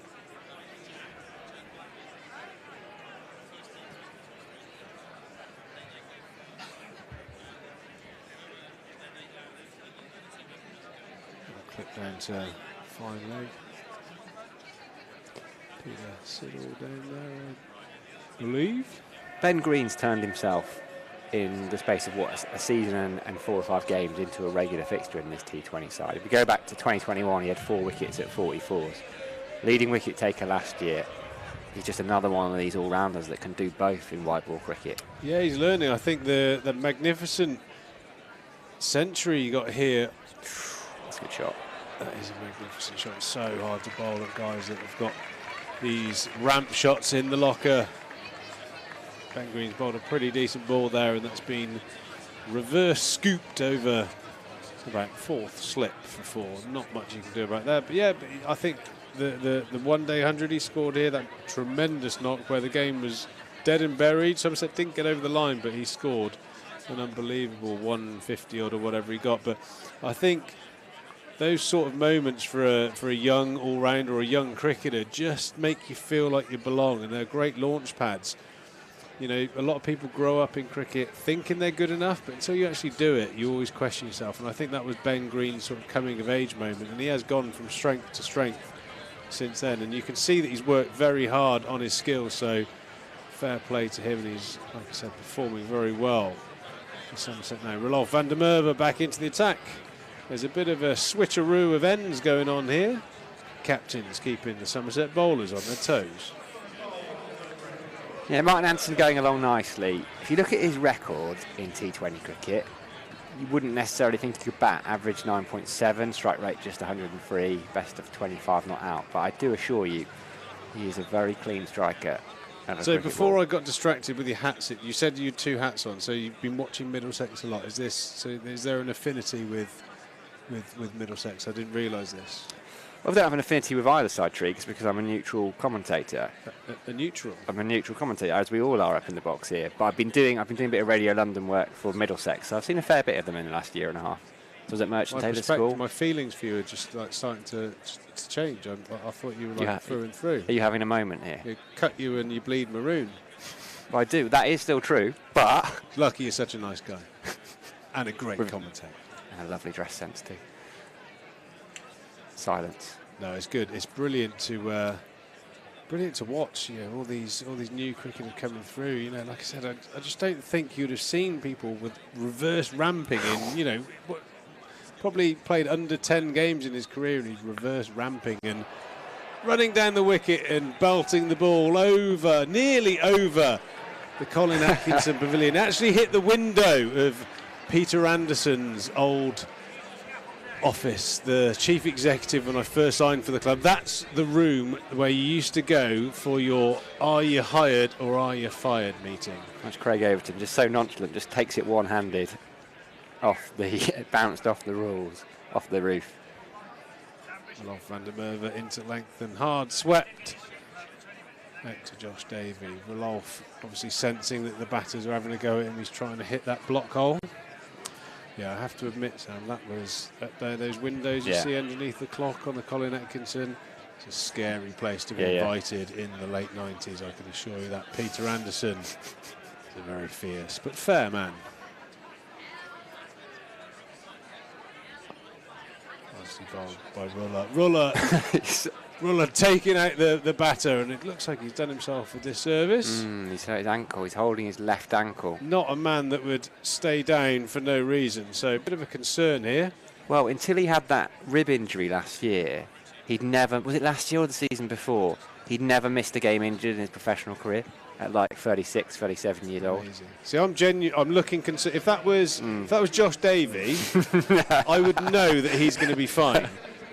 It's Rolf, I'm genuinely concerned, because that man is an absolute warrior. Josh Davey, he'd end up with plasters, ice packs, get well soon cards. I think it might just be impact. I hope it's like bat on ankle or something. He didn't. On that note, I'm so disturbed. At the end of the over, I'm gonna let you have a chat with Sophie Luff. It's about time I had a break. I'm very, very concerned about the Bulldog. You've had a tough few minutes, haven't you? You've had kind of memories of Mr. Anderson's office and then the Bulldog going down. I think Rolf will be fuming that the physio's even out. Honestly, he would absolutely hate Thorpe coming out. That was a proper coming together. I think maybe sort of Rolf dived across the batter and he might have fallen on top of his leg at a funny angle. It looked like almost nasty sort of, one of those sort of twisty ankle injuries you get in rugby and, balls, rucks and scrums. Looks to be okay. Rolf is back on his feet. Even if it was snapped enough, he'd still bowl the next 2 balls. We did with that rib injury, carried on in the first game of the season. And ended up ruling him out for a few games, but he still played, still bowled his 4 overs. He's a warrior. 2 balls left of this over. Middlesex 102 for 6. And still diving around like a madman.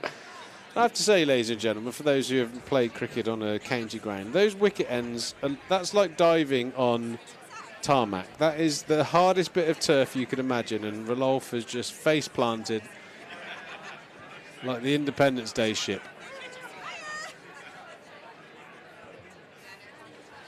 And also, it was a little bit needless there. He was never stopping that ball. I don't like to criticise Rudolph, certainly not to his face. But that was always one. Just like to show the opposition that he is not hurt and he didn't cry. Well bowled, Rolf got that one into the block. Oh, and it'll just be a single to complete his over. An eventful one. Middlesex 104 for 6. Well, let's go and find someone in the crowd. I think Toby is down there, and he is with a Somerset supporter who's back in the Cooper Associates. Well, Somerset are on fire. We are back in the Trade Nation stand. I've got Josh and Morris alongside me. Josh, okay, Josh looking a little bit pink and sunburned. Morris, if I come to you first, Morris, you're back here for a very special occasion. Yes, last time I came here, I was the vet in Taunton 50 years ago, and I sold the club a big aerial photograph, and they said, come and watch the match. And this is the second time I've been here, and I'm on my bucket list, and this place is on my list. Very special. Josh, I'm going to let you rehydrate, and we'll come back to Josh in the next interval. Oh, that was Morris there, back at the Cooper Associates counting ground. It wouldn't have been quite the same 50 years ago, but it's bathed in sunshine, and Somerset are on top. Welcome back, Sophie Luff. Yeah, good time to be back in the box. Peter Siddle is back into the attack. As Anderson is charging up with the wicket. Siddle doesn't get hold of it though. Gets enough of it for one. What do you think Middlesex are looking at here then, Sam? 5 overs to go. 105 for 6. 140 would be a good score probably for them from here. I'm not convinced they'll get it. But I tell you what, 5 overs of Davies and Anderson, who are actually batting quite nicely, and they'd get to 150. It's just whether they can avoid losing a wicket. Siddle in then, Davies on strike. Left-hander swings that out to deep mid-wicket. They're going to be the single. Yeah, these two have put on a little bit of a partnership, haven't they? I think if they can, well, certainly take it to the 18th over without losing another wicket, I think they'll be targeting 150 here. It's going to be under par, but at least they feel that they've got something to defend. But yeah, a lot on these two batters at the moment. 33 they put on now in 19 balls. Anderson and Davies.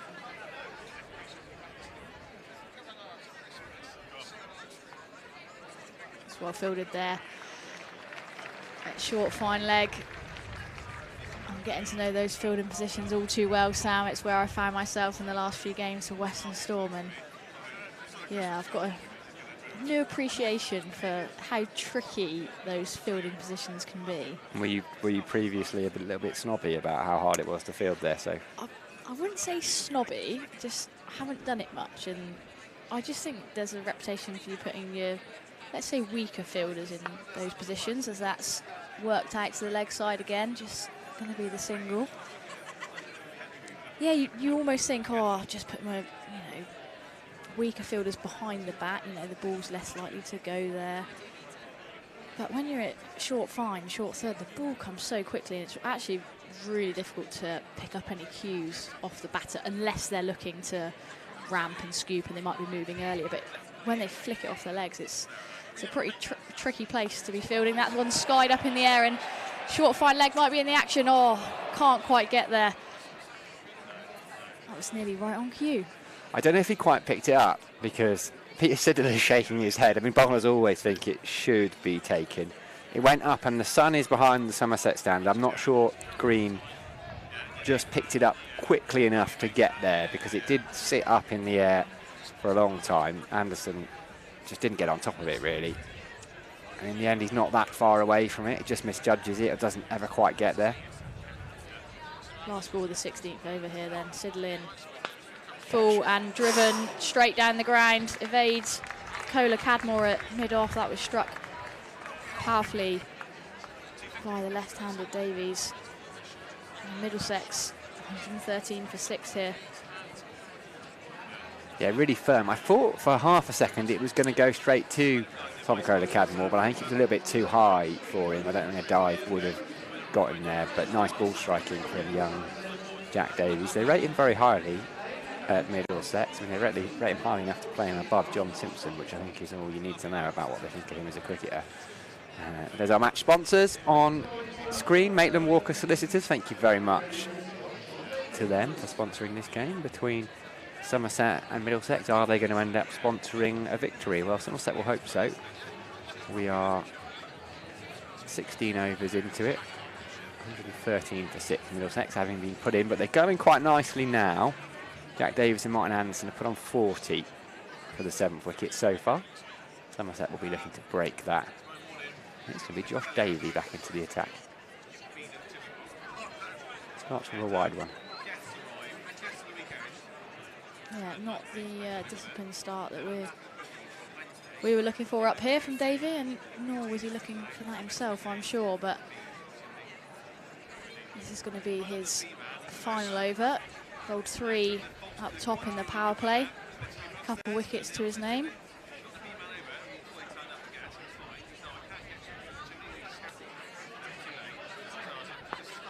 Bowled. That's a Yorker, the old-fashioned Yorker, just dug out for a single. So 3 overs left after this one. So you're Lewis Gregory, who's finishing off the innings. Siddle's got 2, Gregory's got 2 himself, Green's got 2, Arella's got 1 still. Yeah, well, I think we saw Siddle bowl the previous over, and I'd probably look to go to him at least once more. He's got that experience, played so much cricket. But I mean, Somerset have got plenty of options, so I guess it'll be down to Gregory who he thinks is the best suit, the best matchup. Davey swings it into the leg side, but there's plenty of cover out there. Just a single out to Tom Lammonby at deep square leg. The field for left-handed Jack Davies is very much out on the leg side. Likewise for Anderson, actually, so they change sides. So there's a short fine, short third, backward point and cover, and then you've got fielders on the boundary at deep square, deep mid wicket, long on, long off, and deep cover.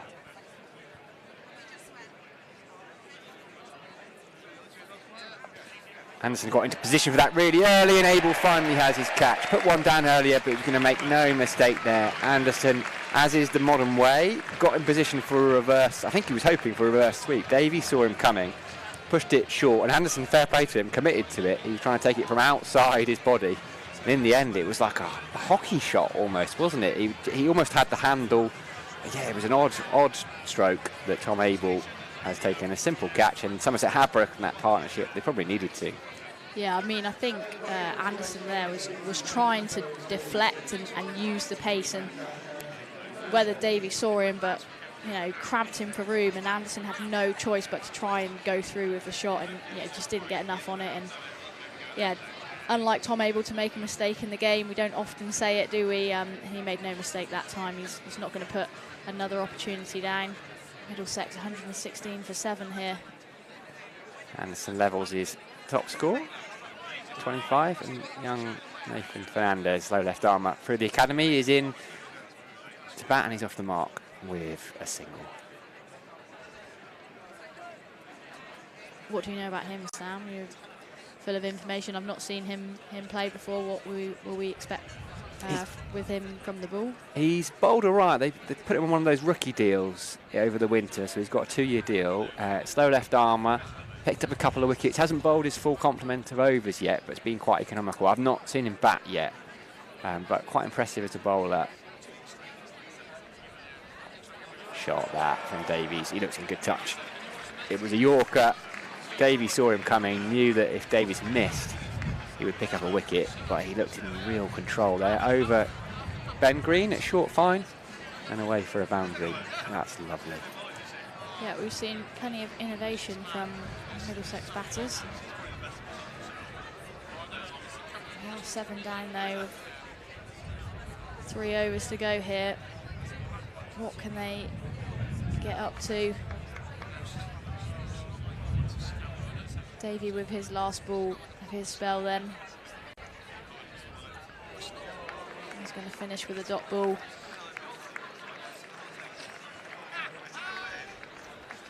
$121 for 7 then. Middlesex 3 overs remaining. Having been put in, Somerset have been on top for the majority of this innings, really, you have to say. There was that one partnership for the previous wicket, 43 between Davis and Anderson, but now Anderson is gone.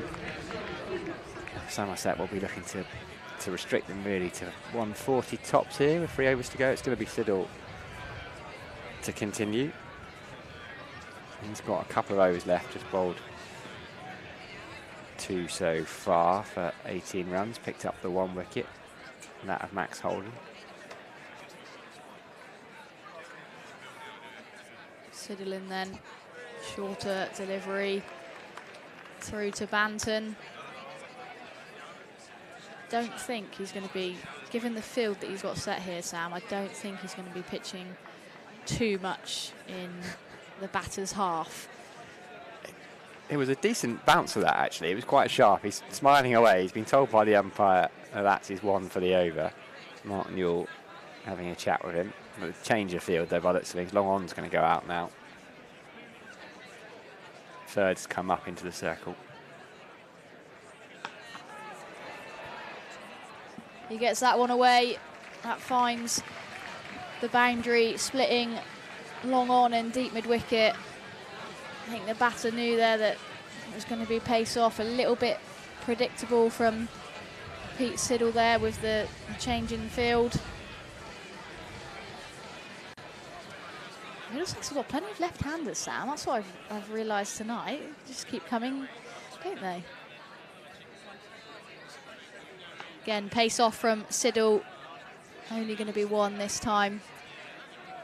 Van der Merwe out there patrolling the boundary rope. He looks to be moving pretty well, which is good. Obviously a little bit of a concern earlier. He's tough though, isn't he? He is tough. I think he'd still be out there if he had one leg.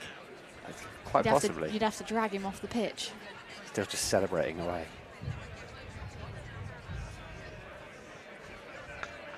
Gets hold of that one, and that's over the mid-wicket boundary. Again, Siddle just not getting it right this over. It's good batting from the Middlesex pair. Short again, and just looks like Davies is sat deep in his crease here. Just enables him to use his arms, use his levers to access the boundary here. You called it, Soph. Nothing in the batter's half so far. It's going to be just a single, I think. Finds a fine leg. One ball to come in this Siddle over. It's been a little bit expensive this over, hasn't he, Sam? Yeah, he has, but it can happen to any bowler, can't it? We're at the death of an innings. Huge smile on his face. He's just loving it, Peter Siddle, I think. One of those, because of the length of his test career, actually didn't play too much T20 cricket until the last couple of years. He was never either available or always rested. Shot. It's brilliant fielding right in front of us. Craig Overton, not the best throw that we'll ever see from the big man, but a brilliant stop nonetheless. It was excellent. I mean, I did think it was going to beat him. He got down. It's a long way down from the big man. Took it cleanly as well. He probably had more time to get up and throw than he thought he had, but because they were scrambling through for the second, they weren't in position to take the third. But top stuff from Craig Overton, saved Peter Siddle the boundary. You think, probably not Sid to bowl the last one. If Ben Green's coming back into the attack now, maybe Lewis Gregory to bowl the last one. That went for 14 off Peter Siddle there, that previous over. He does bowl a fair bit at the death, and I remember seeing Siddle bowl at Surrey in a game Somerset ultimately lost, but he took 3 wickets in the last over, almost won them the game from nowhere. Yeah, I think it would have to be Gregory. I don't think they're going to bowl Van der Merwe the last over, even though he's bowled exceptionally well. 3 overs, 1 for 19. That's in the air, and that's going to be taken. Green in the wickets again. I think that might be Tom Lammonby out there, making no mistake under the high ball. And the crowd are up and about here, as they should be. Somerset, another wicket on that board. Middlesex, 135 for 8. Can't keep him out of the game, Ben Green. 10 wickets. 3 at Kent, 3 against Hampshire here, 1 against Glamorgan. He's already got, I think, is it 9, 10 for the season now? Quite something. He has a knack of taking wickets, and that is invaluable. Well, back to Jack Davies, though. Played really well. Just not quite for long enough from a Middlesex perspective, but he made 32 their top scorer. And that's been the issue for Middlesex. Their top 2 scorers have been batting at 7 and 8. And it's fine. It's great for those guys to do it if you've already got a platform, but they've just not quite had the platform. They showed how to go about it, really. There's runs out there. Toby Rowland-Jones in then. On strike as well. They changed the rule this year, so you're always on strike. It doesn't matter about crossing. The new batter's always on strike. That could be out first ball. And it is out first ball. I mean, Rowland-Jones has got the levers, but Middlesex have still got a few deliveries to see out here, and I know they probably feel that they're under par already at 135, but I'm not sure that was the best option by Rowland-Jones there. There's something about Ben Green that batters feel like they can get after him, don't they? Maybe it's the pace. He does just put the occasional one in the slot. It's a lot about Yorkers, and it's a lot of mistimed strokes off him, and I think that is his 10th of the season, on a hat-trick too, so. Yeah, exciting. A couple of slips in. Ball. Bowling at number 11. I don't want to say like not got a better chance, but the odds are surely more in your favour, aren't they? You'd fancy Tom Helm over Steve Eskenazi if you were a bowler, wouldn't you? Yes. Ben Green in then. Hat-trick ball here. And it's just clipped into the leg side. Smede's going to do the fielding. I think now Middlesex have to be sensible. Just don't leave any balls out there. There's 9 balls left. Even if you just put another 9 on the scoreboard, that's all right. Maybe swing through the last couple. I don't know, maybe that's not the way they play. Triggs made a good point there. You know, coaches are very much, well, if we're in trouble, we're going to go even harder at the ball. But I don't know, there's a room for being a bit sensible. And that's not sensible, but if that's the way they're going to play, Sam. And Ben Green has picked up another one. He can't stop taking wickets. I'd love to know as well how many wickets, like how many dismissals have been like caught on the rope from Green. Okay, I'll try and find that out for you next time. And I'm not saying they're not genuine dismissals, but I just think he picks up so many wickets from, like you say, batters trying to go after him and finding fielders in the deep. And Somerset said it at the start of the show, didn't we? They're good at catching. They don't make many mistakes under the high ball. Well, I reckon probably the man with the answer to that question is Craig Overton, because if you're the opening bowler and you beat the he bowled 19 dot balls in 4 overs, 10 at Eskenazi, you ended up with 0 for 15, and you've seen a bloke come in and bowl 2.4 overs and pick up 4 for, with most of them caught on the boundary. You're probably counting how many he's had caught on the boundary. So maybe ask Craig next time you see him. Usually, it used to be, you know, the seamers do all the hard work and the toil, and then the spinners come on and, you know, bowl a couple of low full tosses and pick up a couple of wickets. Well, there you go. Ben Green has 4 for. What can Craig Overton do? He'll be delighted. Craig Overton's a team man. 4 for 20 for Ben Green. It means Middlesex are 136 all out. They stuttered to start with, and they never really got going. There was a little partnership for the 7th wicket between Jack Davies and Martin Anderson. They top scored with 32 and 25 respectively. Josh Davies, well, 3 for 34 for him. A wicket each for Peter Siddle, Lewis Gregory, Van der Merwe. Craig Overton, who we were just talking about, bowled his 4 overs through up top. Didn't take a wicket, but only went for 15 runs. Another brilliant performance by Somerset with the bat. They are only halfway through, though, so they will go in, they will have a break. We invite you to do the same. Sophie, Triggs and myself will have a little bit of a break, and we will be back shortly to watch Somerset in their pursuit of 137 runs for their 5th victory out of 5.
Right, now it is time for a game that is synonymous with the break here at the Cooper Associates County Ground, the all-important apple rolling competition. We've got two teams.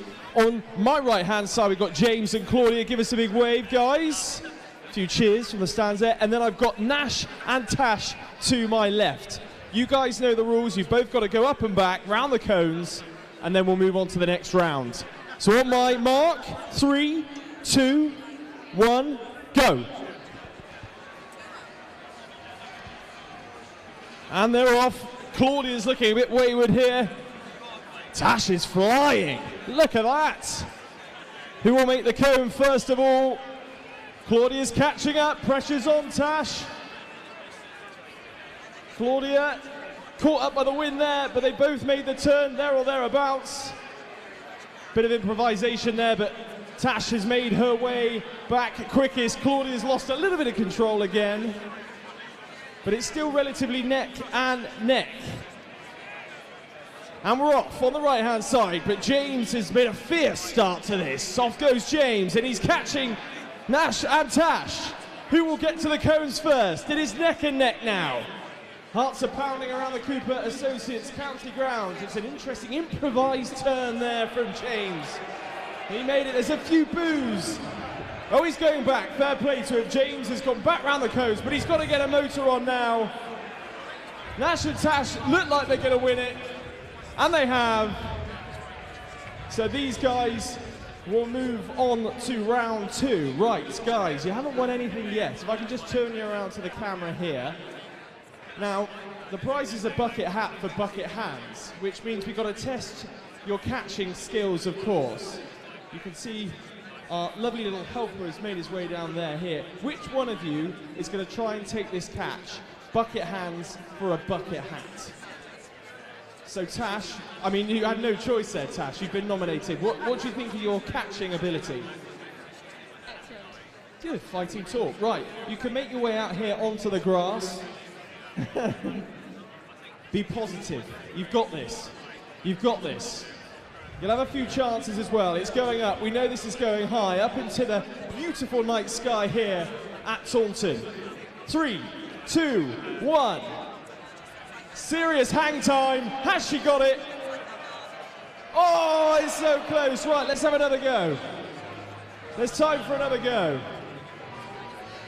Come on, Cooper Associates County Ground. You need to get behind Nash and Tash here. Right, 3, 2, 1.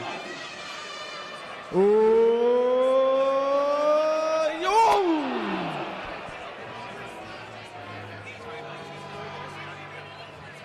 One more time then, here we go. Third time lucky. 3, 2, 1, go! Yeah! We have our winners! Congratulations, Nash and Tash. You are winners of Fletcher's bucket hat. Give it up for them one more time, please.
for joy as they are in the stands here. Boy, they love their cricket here in the West Country.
And we're back here at the Cooper Associates County Ground. Somerset take on Middlesex.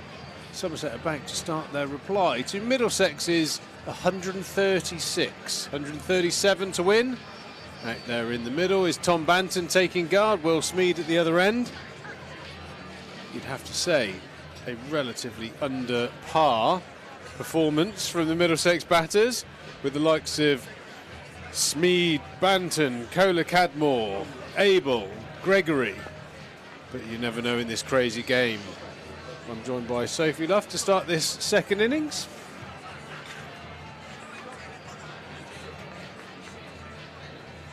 I've had to copy you, Triggs. I've gone for the sunglasses. It's quite bright up here, isn't it? Yeah, lovely the sun evening. has dropped a little bit. It's in our eyes, unfortunately. I think I'm right in saying that's Tom Helm about to start proceedings for Middlesex. Obviously, the most exciting part of the power play is the answer, the conclusion, if you will, of Trigo's trivia. Who had the highest innings for Somerset in T20 cricket? Cameron White, Chris Gale, or Marcus Trescothick? Is there going to be a time where I'm going to make it into the top three of my own I was going to trivia? say, you'll be desperate to get in the top three again, won't you, Triggs? But here we go, Tom Helm smashing into back of a length, as you would imagine.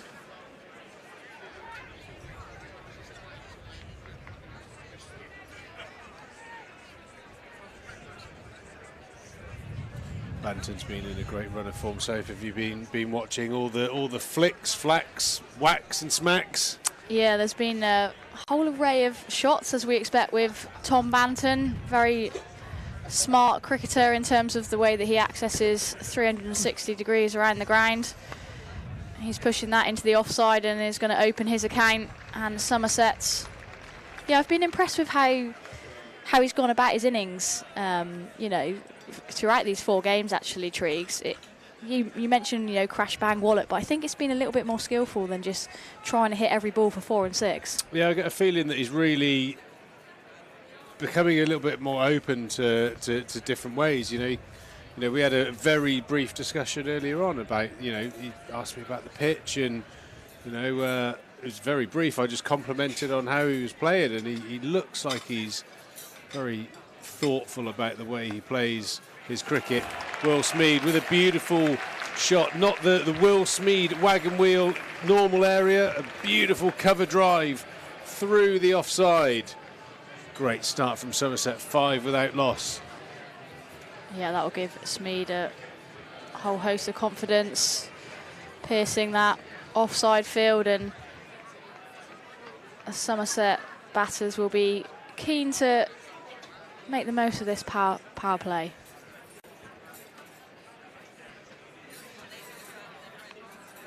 Flashing hard, and it's just about held in.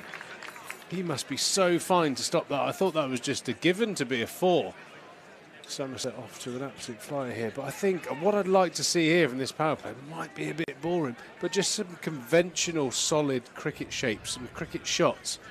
Great shot from Smeed, high elbow, played along the floor. I think that's what you're going to need to do. If you negate this new ball in the first 4 overs, it's pretty much the game, I think, in my eyes. Yeah, there's plenty of space out there, plenty of scoring opportunities. It's a decent ball there by Helm. Banton just fiddling at that one, probably with the 2 slips in place, not the shot to play, the guide to third man. Quite a common shot for Tom Banton, just to tap the ball on the head, get it down to third man to rotate the strike. Definitely, well, my feedback was certainly from Tom's point of view, you're playing so well, mate. Got a wicket with a bit of grass on it. Give yourself a few overs to get yourself in. That was the feedback. Whether he'll listen to that, who knows? He is his own man. I certainly can dream of playing shots that Tom Banton can execute. At the end of the first over, nice steady start for Somerset, 6 without loss. And like, you're only chasing, what is it, just over 6 and over? But more importantly, not worrying about runs per over and all this. We've got Trigo's trivia to finalise. Who was the highest run scorer or innings run scorer for Somerset in T20 cricket? Was it A, Cameron White, B, Chris Gale, or C, the great Marcus Trescothick? All of them are great, but Marcus, probably one of the greatest. And the answer is... Do you know the answer, sorry? I'd have a guess, yeah. I think I know it, but I'm... Yeah, no, I think I would be confident. Okay, well, we will get back to you with the answer very, very shortly. Get onto that laptop, onto the comments on the live stream. Pop your 2 penneth worth in. Maybe you'll get a mention.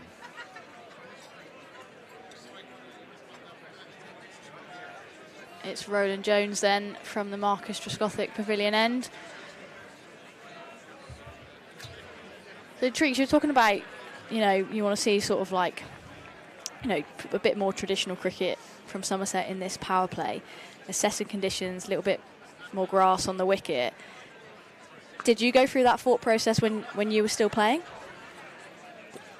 Well, I think... In this format of the game, like, was that a conscious decision? Was it a conversation between you and your partner? Obviously, Somerset have bowled first here. Is there a conversation in the dressing room before they come back out about the way that they're going to approach this? Well, there's a team way of playing, which you have to sort of intertwine with your own personal game plan, and that's probably why you're in the position you are.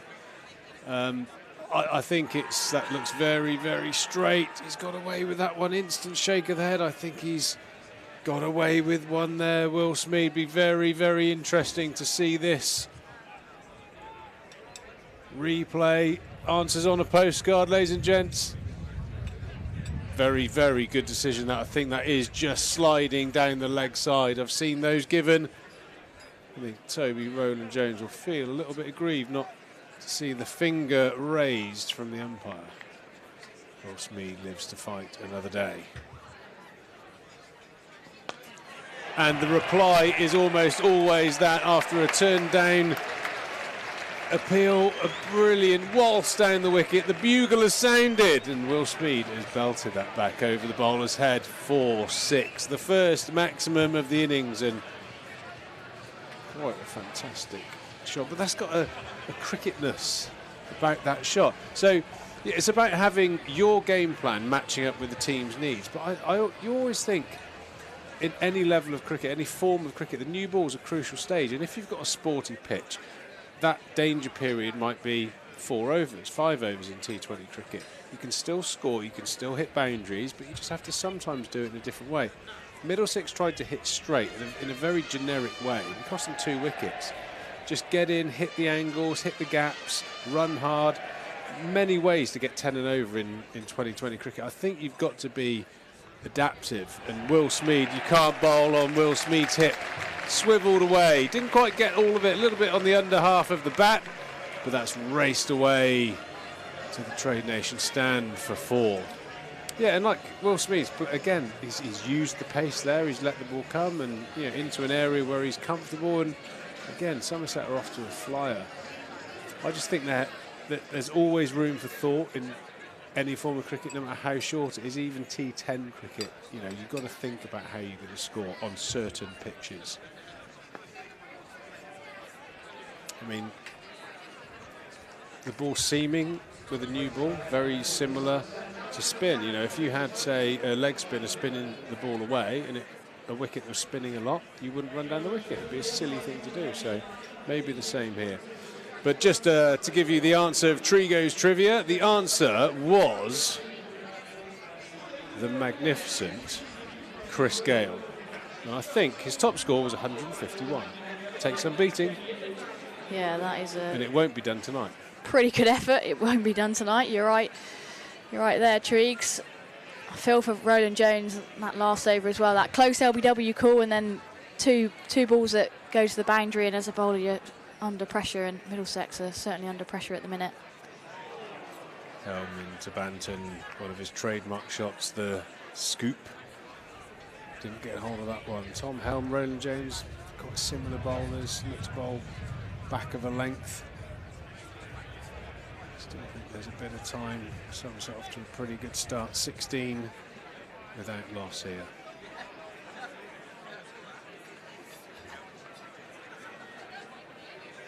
Two slips in for Middlesex. They definitely need wickets to win this game. Banton, what brilliant. A great shot that is from Tom Banton. That's what I mean about the tempo that Banton is batting it with at the minute. He's not trying to overhit. He's not forcing things. He's just playing really good cricket shots. Obviously, went for the attempted scoop the ball before, but when you can play shots like that and you've got the space and the gaps to be able to do so in this power play, I think that's exactly what you're looking for, isn't it, Triggs? So I'll apologise. That was such a good shot. I interrupted you, and I'm sorry for that, but that was one hell of a cricket shot. Helm into Banton, squared up this time.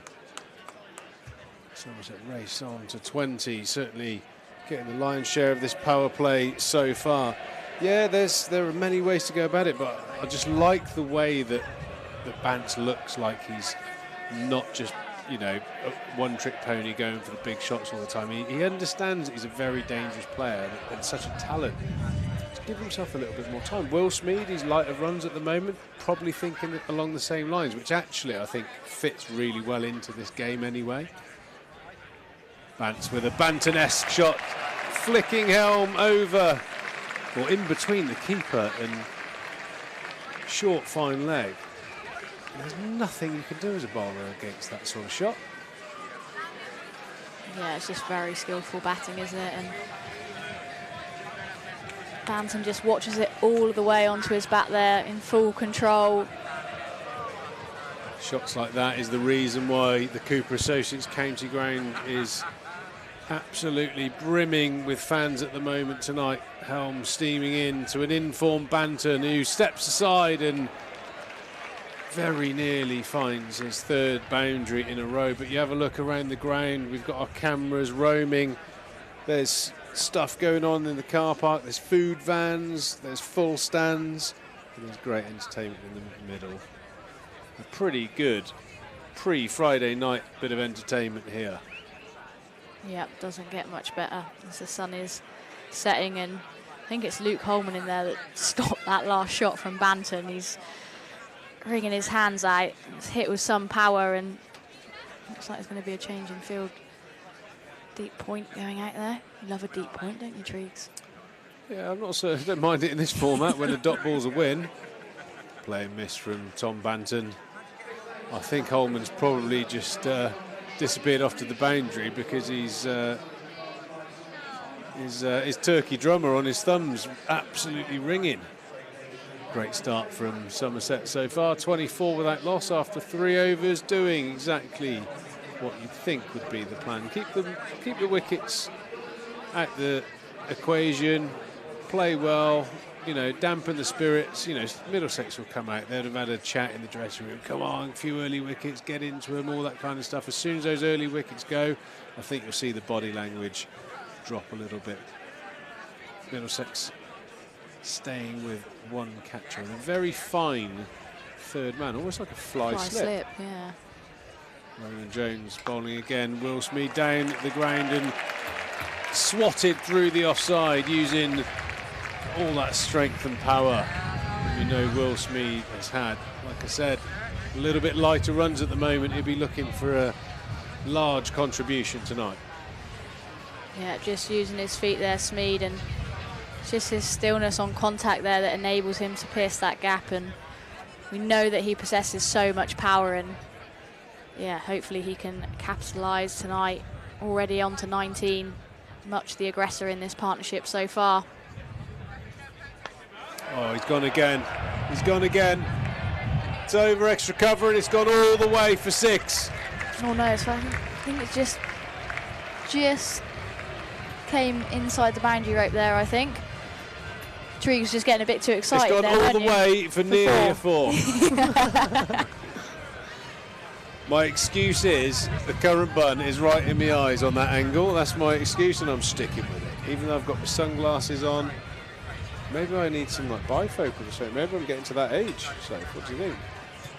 No commentaries. 2 4s then to start. What is the 4th over here? Roland Jones in again to Smeed. I like that. I like that. Pace off, watchful from Smeed, identifying that he's got himself off to a good start here.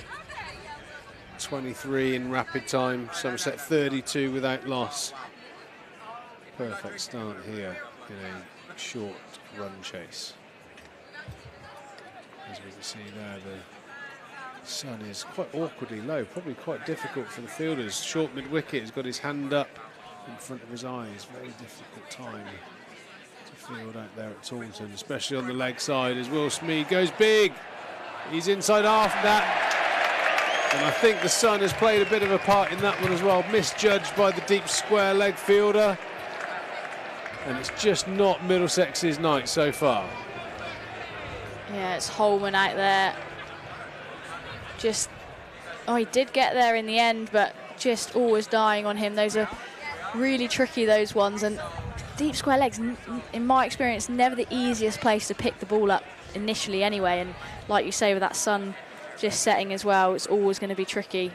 Yeah, it's not easy into the sun, but I think he'll be disappointed with that at this level. Bowler Savage. This is normally when the boundary comes. You know, you have a drop catch like the LBW. Next one always goes for 4. Bowlers, steam coming out the ears. What will be the end result? Smart bit of batting there from Will Smeed. Just turns that into the leg side. Picks up a single.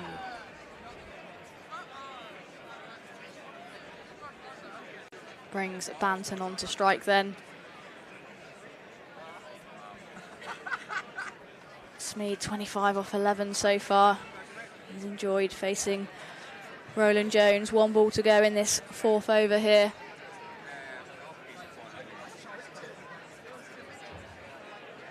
Just waiting for the field to change. Deep backward square leg and fine leg.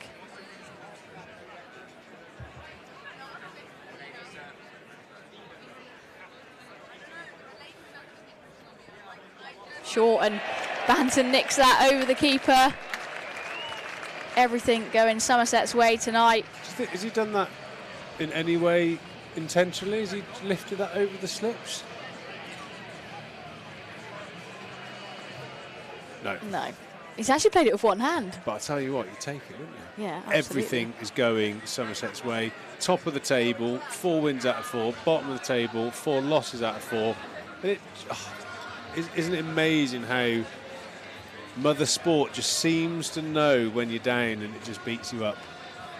Feel for Middlesex tonight, everything they've tried, a couple of half chances, everything seems to go wrong. A couple of the lads who got in and played some big shots, everything, you know, didn't pan out the way they'd planned.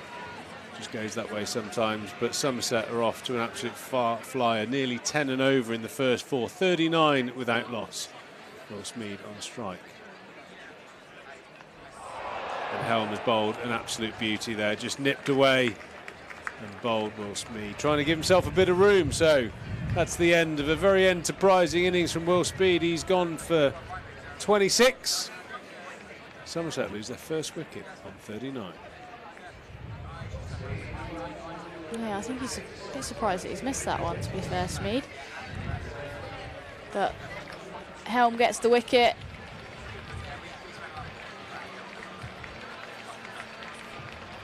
Smeed has to go. And in comes another man in form, another Tom. The Toms just keep coming in this lineup. Tom Kohler-Cadmore to the crease. I think I spoke earlier about both of these batters. We've hit 130 odd runs for Somerset in the competition so far, both striking at over 170. For those watchers of cricket in the winter, Kohler-Cadmore, T10, PSL in particular, devastating batting. And it was interesting being on the ground earlier doing the pitch report. He was having a net. I was speaking to Shane Berger, the batting coach, and he said that Tom Kohler-Cadmore, when he's practicing for T20, just tries to hit every ball. It kind of fries my brain a little bit, but he's such a clean striker. I think you do get those people sometimes where I think I could just listen to a net and know when Kohler-Cadmore goes in. It just seems to be a different sound. I mean, he hits the ball with such force. I think he's been a fantastic signing, and he's going to absolutely decimate attacks here at Taunton over the coming years. Banton back on strike. The in-form Tom Banton. We've missed seeing him get Somerset off to those flyers. Steps to leg side, bowled Helm. Just rushes him a little bit onto the splice of the bat out to mid-wicket. Banton onto 14. Yeah, interesting there. Deep mid-wicket fielder. There's a lot of movement in the Middlesex field, but deep mid-wicket firing that ball into the outfield. Not keeping the ball up already, so suggests that there's not much movement for the Middlesex bowlers anymore. 2 slips in. Short and pulled by Kohler-Cadmore. Good move from Middlesex going with Helm for another over. I feel like they're very much aware of how important that wicket was. Helm, one of the strike bowlers, coming into the attack, or staying in the attack, picking up that wicket after, you know, taking a bit of damage the over before. I suppose the dismissal of Smeed just opens the door just slightly, but a runner ball here at Taunton's all that's required. But it's almost like the way to play at the moment isn't to look at what's needed on the scoreboard, it's just to entertain the crowd, and that's certainly what Tom Banton has done again. He stepped to offside and played one of the flicks, flacks, scoops, whatever they're called. Another 4. What a talent this young man is. Great to see him have that confidence back to play these shots. Yeah, infuriating as a bowler to see a batter play those shots. It's infuriating as a captain, I know that much. And you've got people that are able to just manipulate the field with these funky shots.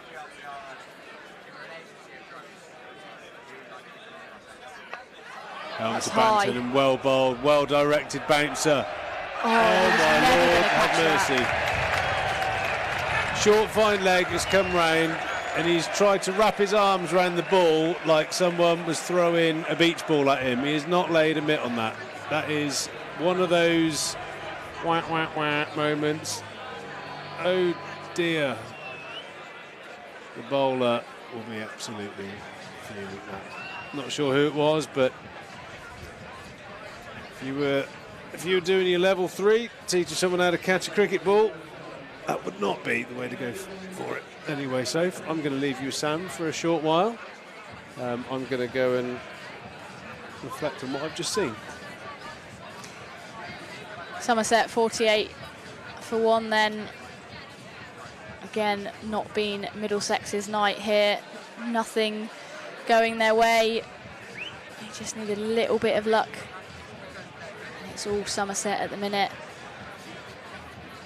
Talked about Banton being in form, and when you are in form and you're striking it nicely, usually you get away with a few, and Banton certainly got away with that one. Bit of Nathan Fernandez then into the attack, so young left arm spinner. Excited to see how he goes, actually. He's bowled well in this tournament so far. Looks like Tom Kohler-Cadmore is going to try and hit every ball for 6. He didn't get hold of that. It was a bottom head, really, and it's raced away wide of mid-on for 4. Yep, you know that saying, Sam. Just, you know, just have a look for a couple. Kohler-Cadmore doesn't do that. He wants to put a bat on ball, and he's certainly got the power to do so. Mid-wicket, coming into the ring there, just to try and close off that angle. I think that there was just too much open space there for Kohler-Cadmore to aim for. Yeah, it was a lot of space. Conversation then between young bowler and Stevie Eskenazi in the floppy hat as the ball returns. What they're going to do with the field. Brave move to bring him on before the power play is over, but they obviously rate him at Middlesex. It's stating the obvious, but they wouldn't give him a contract. Roland Jones is at long on, but he's got the sun in his eyes. Big swing and a miss from Tom Kohler-Cadmore. He is just going to play one way. I mean, and we saw him get his maiden Somerset Championship 100 by hitting his first ball of the day for 6. He's going to try and hit as many possible here. He's drilled so hard at the man at mid-off, they won't pick up one. He's jumped ahead of someone like Tilan Walalawita, who Middlesex fans had high hopes for. He came through and played a bit of white ball cricket, but Fernandez has skipped the queue ahead of him. And that's a tidy bowler. That's in the air. He hasn't got enough of it to trouble Toby Rowan-Jones. Let's pick up a single. Crowd giving Rowan-Jones a little bit of stick down there, I think. He is struggling with that sun. What did trees call it? A current bun? I don't know. Yeah, I think that's what he referred to as excuse for missing that 4. Calling that 4 as a 6 was the current bun, I think. Inside out and over extra comes from Banton. That's a lovely shot. He is so good at that. He hit that one hard, actually. We talked about how he's very much about deftness, about touch, but he also has this in his locker. Yeah, I think it's just clever batting from Banton, giving himself room, but giving himself room and being still, that's the key. I think that's been the difference between Somerset and Middlesex. Middlesex batters were moving around in their crease, looking to come at the Somerset bowlers, but on contact, I think they were still on the move a lot of the time and didn't manage to execute, whereas Somerset batters looked to use their crease and cashed in this power play. Goes for the reverse, but also misfield there, and they're going to sneak one. Somerset crowd are going to enjoy those misfields if they're going to keep creeping into the game, Sam. Yeah, nothing like it from the fielding side. Right, power play is done. Somerset have 58 for 1. Thank you very much again to make them Walker solicitors for sponsoring the game today. Somerset's power play so far this season, well, it's not their best one. They had 72 for 1 against Glamorgan, 59 against Sussex. So it's their third best, but they have lost just 1 wicket. But to be honest, while they will be looking to finish this off ASAP, they won't be in a massive rush. I mean, that net run rate may come into it. If you keep winning your games, probably it doesn't. But they will want to entertain this home crowd rather than eke it out for any longer than it needs to. We're assuming they're going to win here already. He's going to beat Helm again. He's going to bowl out from the river end. That ball's climbing on Banton, but nice piece of dropping and running. Sensible cricket there from the Somerset pair. I guess when you've only got 136 on the board, Sam, you've got to chance your arm a little bit, haven't you? You've got to use your main threats as early as possible. You can't be holding them back. Yeah, don't save anyone for over 18 and 20, because chances are, unless you're taking quick wickets up top, you're not going to be there. It's a good bowler, Tom Helm.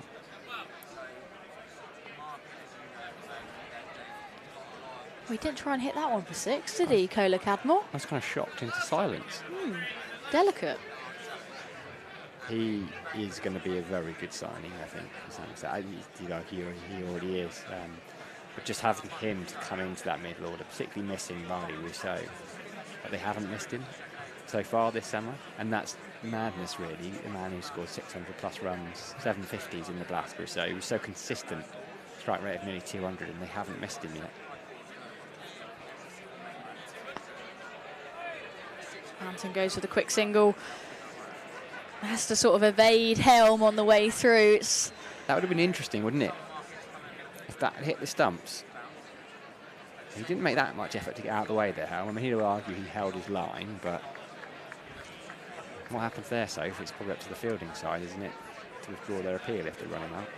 Yeah, well, I wouldn't say that they would withdraw that at all. I think Helm, held his line. He didn't purposely get in the way of Banton.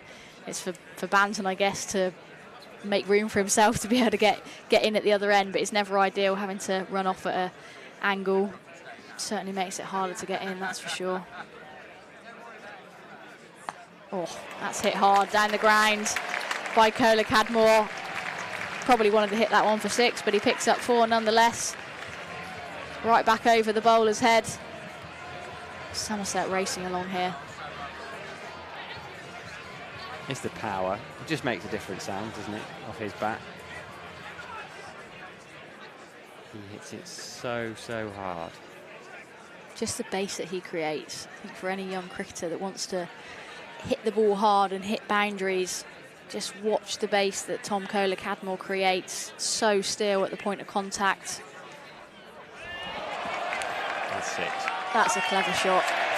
Really clever shot.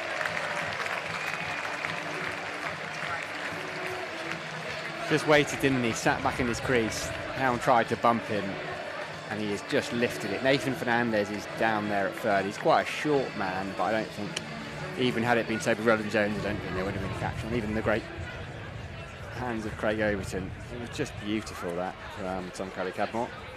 Yeah, really smart batting there from TKC. No fast bowler likes getting whacked over their head, do they, for a boundary? And I think you know that the ball's going to be slightly short of that next time as well. And Kola Cadmore, again, swiping across to the leg side, and Middlesex fielder out there can't do anything. Tries to get round to cut it off. It's an expensive over, expensive end to what was a pretty good spell from Helm. His work is done. Somerset 75 for 1. He's ended up going for 40, and that is largely because he had 17 in that last over. So 1 over too many, really, it proved. Fernandez is going to bowl just 1 then, by the looks of it. He's done that a few times, actually, Eskenazi. He's just chucked Fernandez the ball for 1 over, changes them around a bit. Martin Anderson, who batted well for his 25, his joint top T20 score. He's going to come into the attack for Middlesex now. Bit of a strike bowler for them too. He's kind of, I guess, their Ben Green, actually. I think that's probably the like-for-like comparison. Good strike rate. Does sometimes go for runs. Not one whose economy rate is particularly pretty, but picks up wickets, and that is invaluable. And bowlers like him and Green are often bowling those back-end overs where it doesn't really matter who's bowling. They still go for runs. And now that Taunton Tom is ready and waiting. Should he be required? Tom Abel on screen there. What's happening here, Sam? Banton is... He has been required, in fact. Going off. A worry for Somerset fans. Yeah, I'm not sure what's happened there.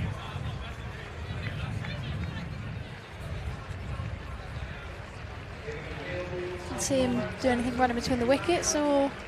Unless it was... when he was trying to evade Helm, whether something just clicked in the previous over. I hope he's all right. Good signs that he's... he's walking off. I'm not sure.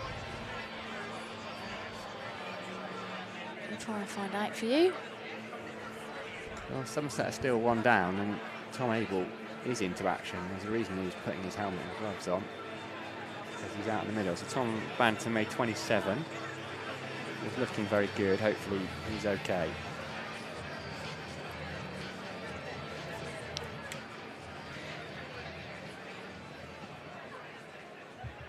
Required run rate under 5s now for Somerset. Abel on strike.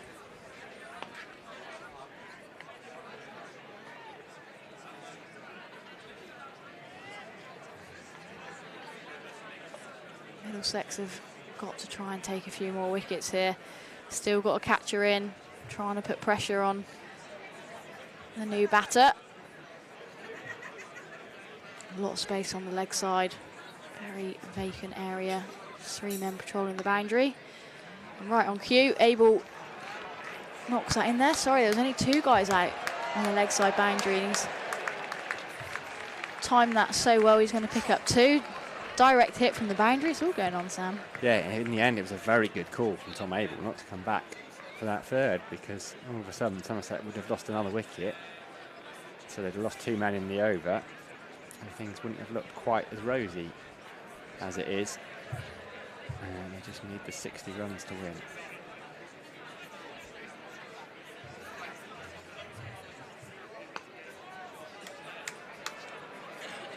I think it's just going to be the single this time. Yeah, Luke Holman is very good at it. Oh, another direct hit. 2 from 2. You've got your best fielders out there in the deep. It's unbelievable.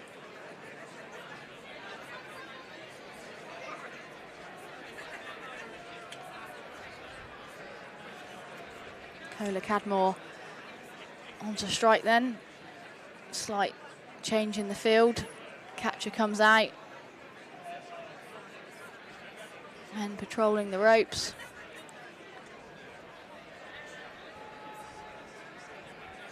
Short third, short fine in the ring.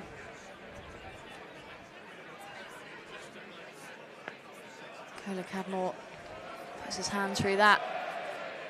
And as far as the guy at deep cover.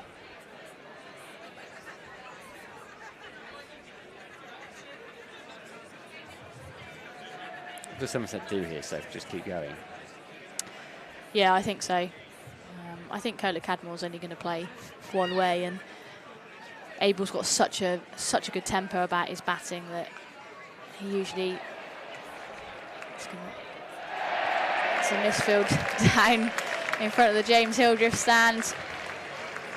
Said it so many times tonight, but not much going Middlesex's way. And yeah, just saying about Abel's tempo, he's able to find gaps, pierce fielders, hit 360. He's a very difficult candidate to bowl at, and yeah, you've got the brute power of Kohler Cadmore at the other end. It's a pretty fine combination, I think.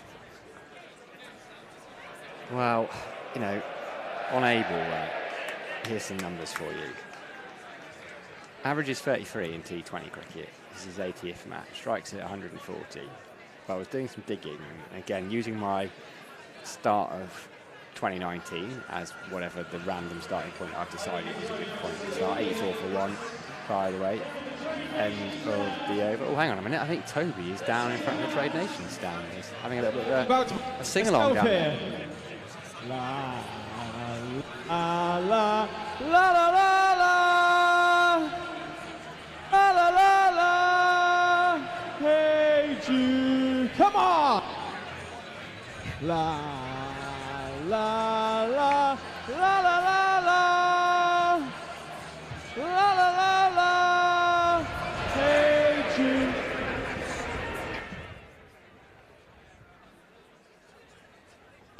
Roland Jones back into the attack. Abel takes a single. Well, fair play to Toby. He was definitely enthusiastic. He was enjoying that, wasn't he? He was, yeah. He could have coordinated the crowd a little bit better with their arm swaying, but you know, always room for improvement. Exactly. Right, Abes, since the start of 2019, 1,360 runs at just under 39, strike rate nearly 150. Like, it's just the consistency there. 10 50s, 100. Like, from a guy who was initially just a red ball cricketer, but to return numbers like that is quite special.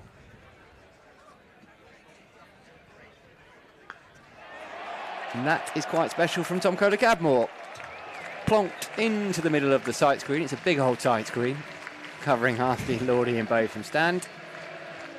Struck sweetly, similar spot to where he brought up his 100 in the championship game. And Rowan Jones has put it in his arc there. 6 more.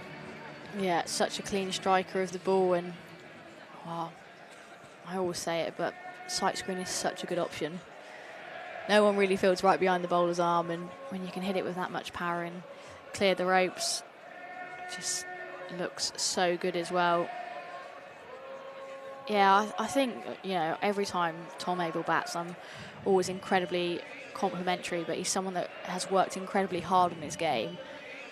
And like you say, those numbers do him justice. I think he used to go under the radar a little bit as he was, I guess, you know, developing his T20 game, and now he's such an integral part of this batting lineup.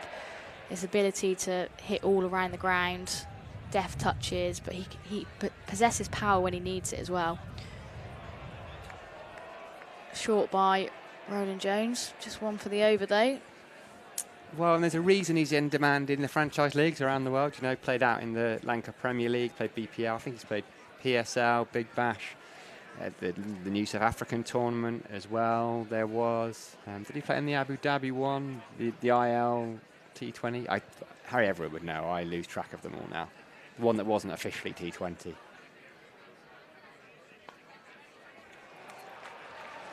That might race away as well. Oh, it's well fielded out there. I think it's Holman. He's done very well to keep that in play. Just the 2 then to Kohler-Cadmore. He moves to 31. Somerset nearing that 100 mark. We're only in the 9th over, Sam. Without really taking too many risks. It just shows, doesn't it? Like, there's not been many. It's the difference, as you were saying. Just the clarity of thought and execution. And that's the difference between a team on form and confidence and a team that isn't. Oh, that's a top quality cricket shot from Tom Kohler-Cadmore. We were just talking about the class of Abel, but Kohler-Cadmore must have heard me, because that doesn't get any better.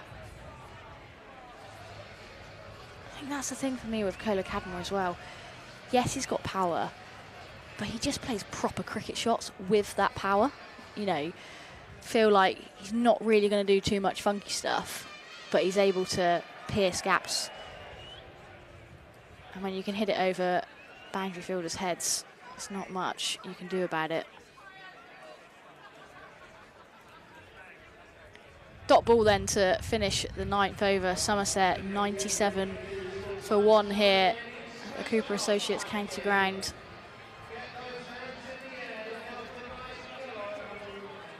We might be seeing a little bit of spin. Helmet just come on for the wicket-keeper Davies.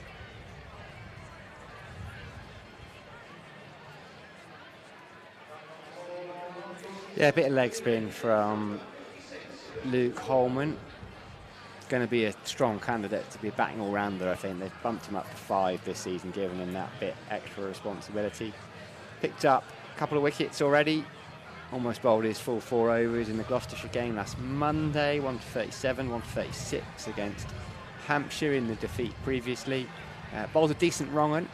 As with any young leg spinner, and he is only young, there will be the occasional loose ball. Somerset will get to take advantage of. Tom Abel is such a good player of spin. There's a reason England picked him to go on a Bangladesh tour, because down in the subcontinent, he's so adept at sweeping and reverse sweeping. That is his game.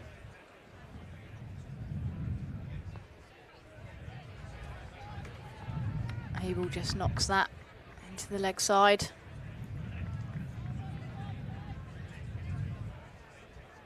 Middlesex struggling to stem the flow of runs here and in desperate need of wicket. Somerset just requiring 39 to win now.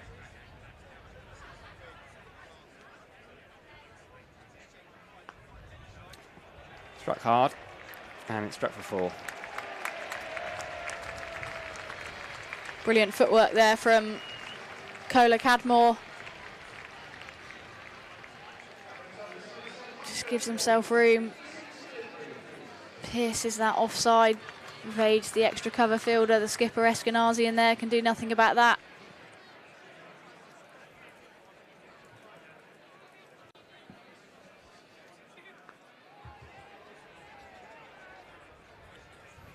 $102 then for one Somerset, past 100, halfway through the 10th over.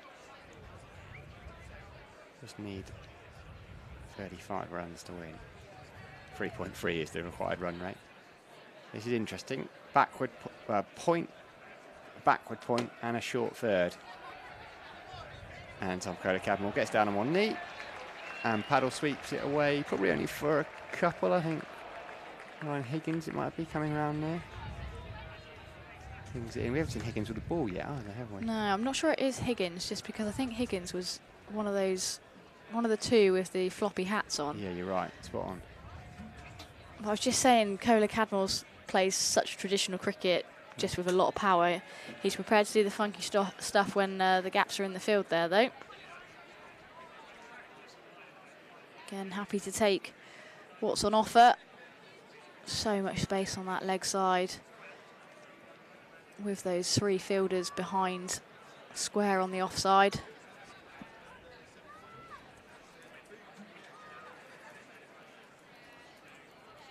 Holman in to complete the 10th over, and Abel's driving that, but only as far as long off.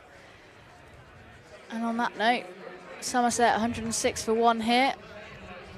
I'm going to hand over to Mr. Trigo. Very formal between you two today, isn't it? Yeah. It's like we're in some... It's like you're addressing each other in court.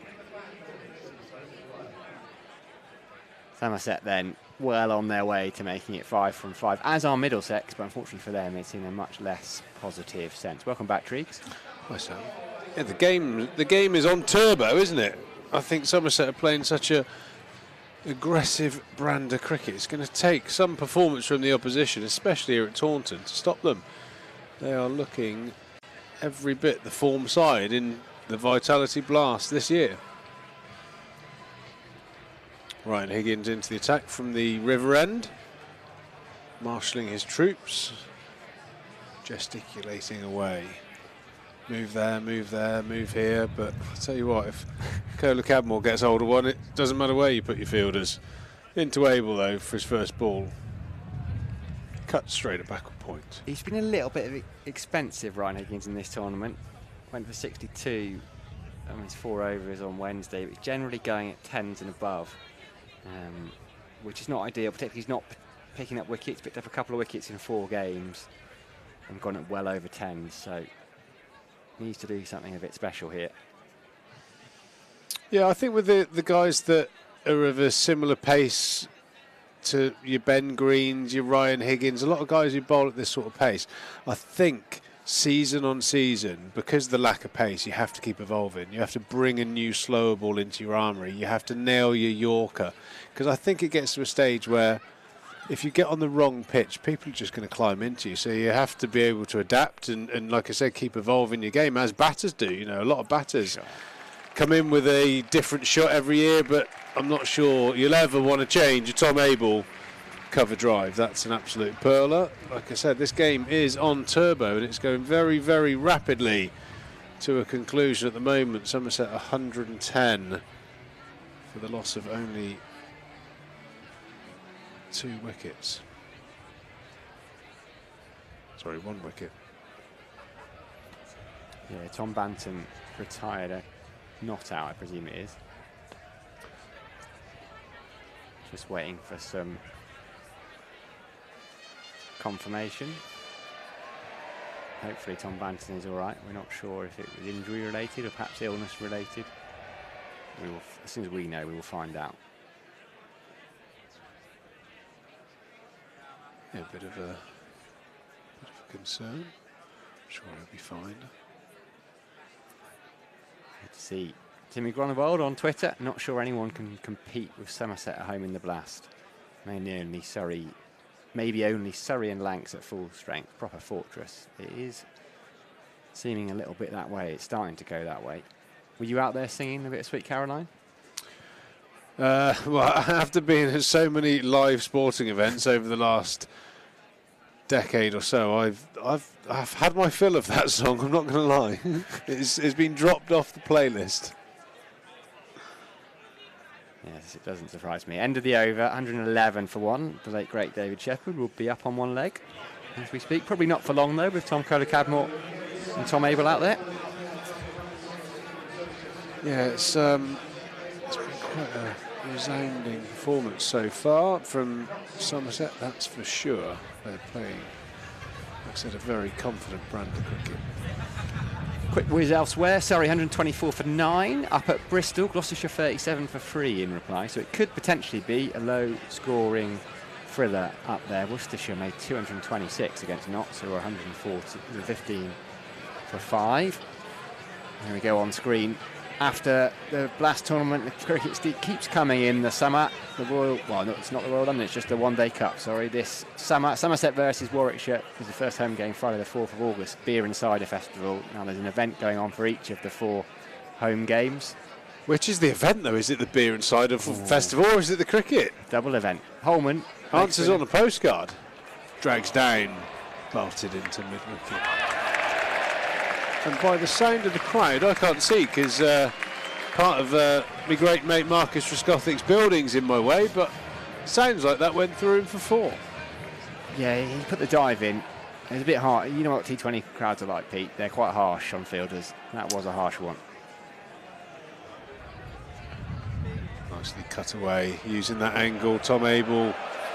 And again, another boundary. Everything going Somerset's way. Nothing going the way of Middlesex tonight. From almost start to finish, Somerset completely dominating this tie. Yeah, Tom Abel is just such a good player of spin. He really is. Just deft touch and it just whizzes away. Either side of the wicket there, 2 shots in the space of 2 balls. Where do you bowl in? I think as well, Sam, if I may, just reflect on the pitch, which I think has played really well. But I think the real contrast from the 2 teams is the amount of dismissals in the Middlesex innings from head up, massive shots, and the way that Somerset have just played, as Sophie said a minute ago, aggressive cricket shots. I think when you're on a pitch that offers a little bit to the bowler, I think you need to retain some sort of shape. I think there was a lot of mindless slogging in the first innings, and Somerset are scoring in excess of 10 and over just by playing smart and good cricket shots. And no better example of that right on cue, Tom Kohler-Cadmore, a nice stride down the pitch. And you'd say that he's not tried to overhit that, but that's gone many rows back. What a powerful striker of a cricket ball he is. Yeah, it was. Soph made the most astute point of the night, actually, which is no surprise when you got me and you 2 idiots here. What was that? Her most astute point was when she called me Mr. Trigger. Oh no, not that one. Okay. Not that one. Single off the next ball, takes Kohler-Cadmore to 49. She said when both teams have used their feet or you look to get outside the line, but when Somerset have done it, they played the ball head perfectly still and from a solid base. When Middlesex have done it, bodies were everywhere, they weren't balanced, and I think that just sums up how the teams have batted. Yeah, I think it's just looked a little bit reckless, hasn't it? But it hasn't dampened the spirit of the crowd, and right on cue, Bittersweet Caroline. Here we go. Everyone loves a Bittersweet Caroline. Maybe it's just me doing that. Oh, I'll tell you what, I'm going to get it back on the playlist as soon as I leave the commentary box. I bet you don't. It'll fit somewhere in between a bit of what's my favourite at the moment. There's an advert going on at the moment. It's Billy Idol song. It's I should know this. I'll get back to you. I'll leave you to it. I can't help. Kohler-Cadmore's on 49 and Ryan Higgins is into him. And Kohler-Cadmore remains on 49 because it's hit straight to mid-off. It's amazing what you sort of pick up. You see it on TV over and over again. It just sort of sneaks into your ear, doesn't it? Do you have that app where you can, what's it called, where you can hold it to the TV? Shebang or something, is it? Shazam, I think, isn't it? Yeah. Rebel Yell, there we go. Billy Idol, that's one of me favourites at the moment. Yeah, I'll slide Neil Diamond in between Boyzone and Billy Idol. What a place to be. Anyway, back to the cricket. 127 for 1. 12.1 overs. I mean, what an extraordinary night of cricket, Sam. I mean, this really is a show of the potential that this squad has. It's difficult. I mean, if they've got a weakness, it's not an obvious one, this Somerset 11, because they've got all bases covered and they are all performing as well. I mean, you had, Matt Henry that, he bowled beautifully the other night against Hampshire.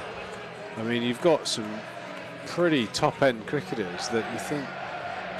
I think there's a genuine case throughout this extended period of qualification. Because winning a competition is about peaking at the right time. Yes, you need to qualify. Yes, you need to keep up your form, but you need to keep people fresh as well. And I think Jace has at his disposal a real good deep squad where you can rotate and rest. And if there's a little niggle, it's not performance inhibiting, if you know what I mean. If Craigo, picks up a little bit of an ankle or whatever it might be, he's got Matt Henry to come back in. It's really has got a good depth to it. Well, I would assume, just based on what we've seen the last few days, that it might be Sid's turn to sit out on Sunday because Matt Henry will come back. It's like musical bowlers. It's not a bad couple of changes to make that. This is good from Ryan Higgins, 4 dots in a row. He's kept Tom Kohler-Cadmore on 49. He's got fielders now at short third and fine. He's moved the man who was down at fine leg to deep square. So he's basically expecting a big shot here from Kohler-Cadmore. He's got a huge amount of space on that leg side. It's 2 if he just dabs it into there. Opens it up to the offside and they come through for a single. Direct hit from Max Holden is given not out, and Tom Kohler-Cadmore has 50. Well batted. It's his second in Somerset T20 colours. It came off 28 balls. I mean, he had 49 off 23, but that is a decent knock there, Triggs.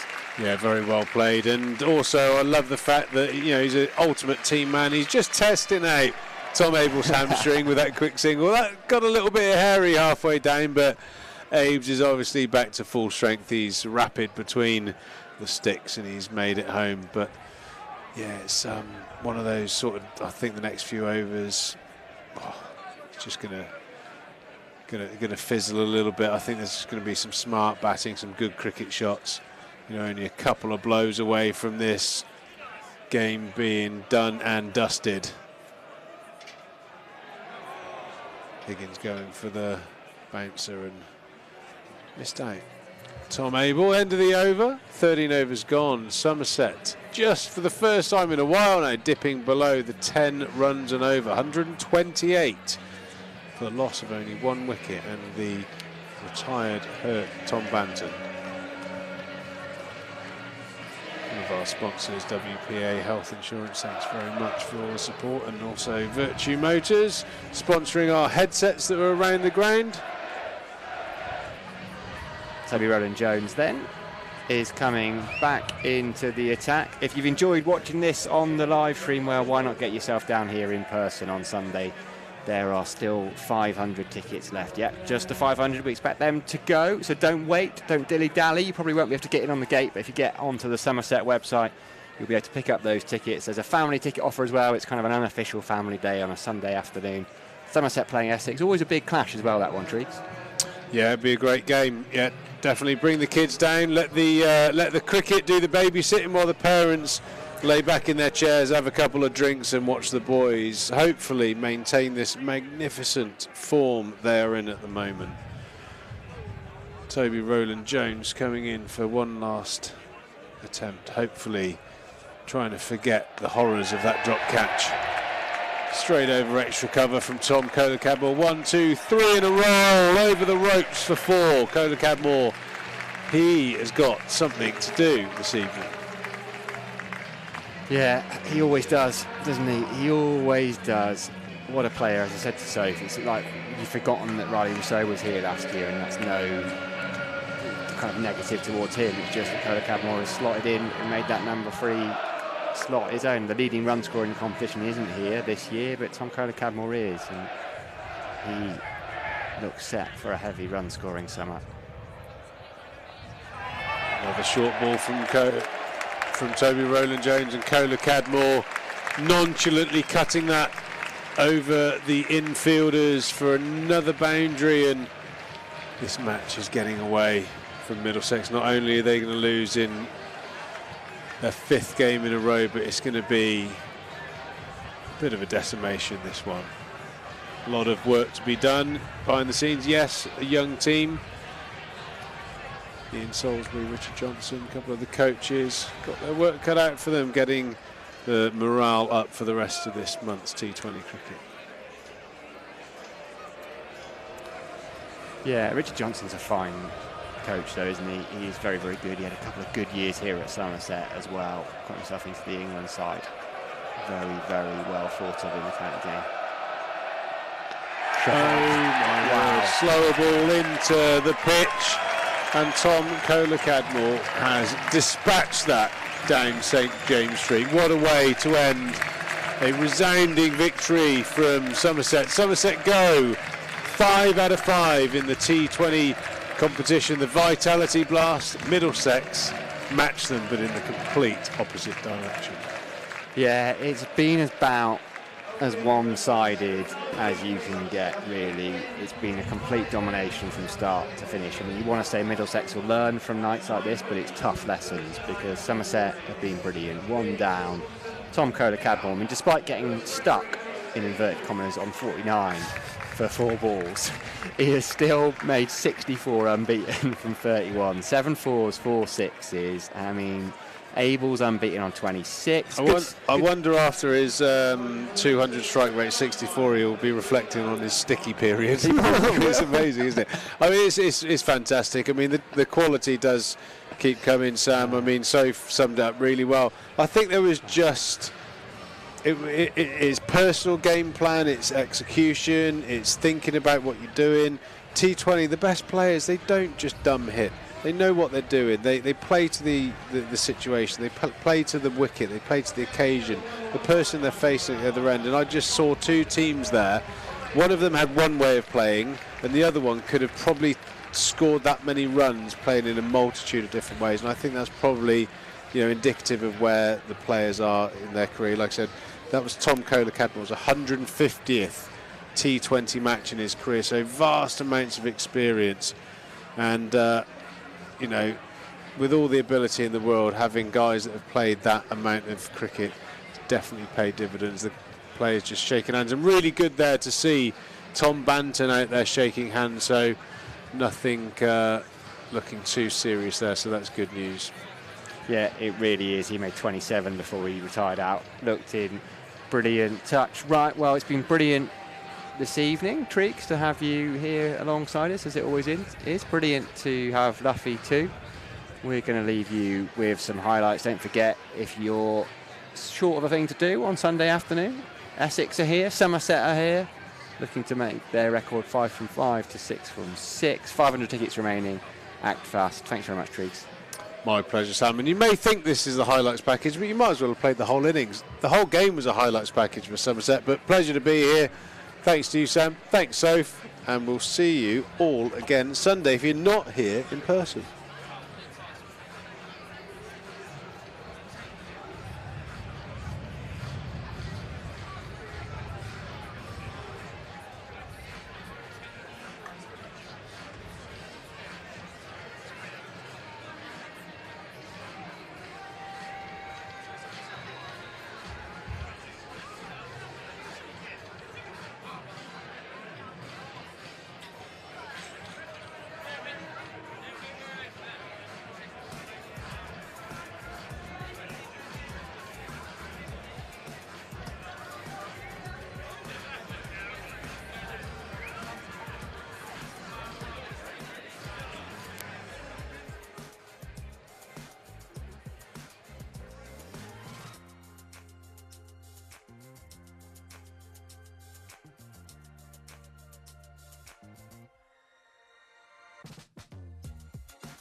So I'll reach across them.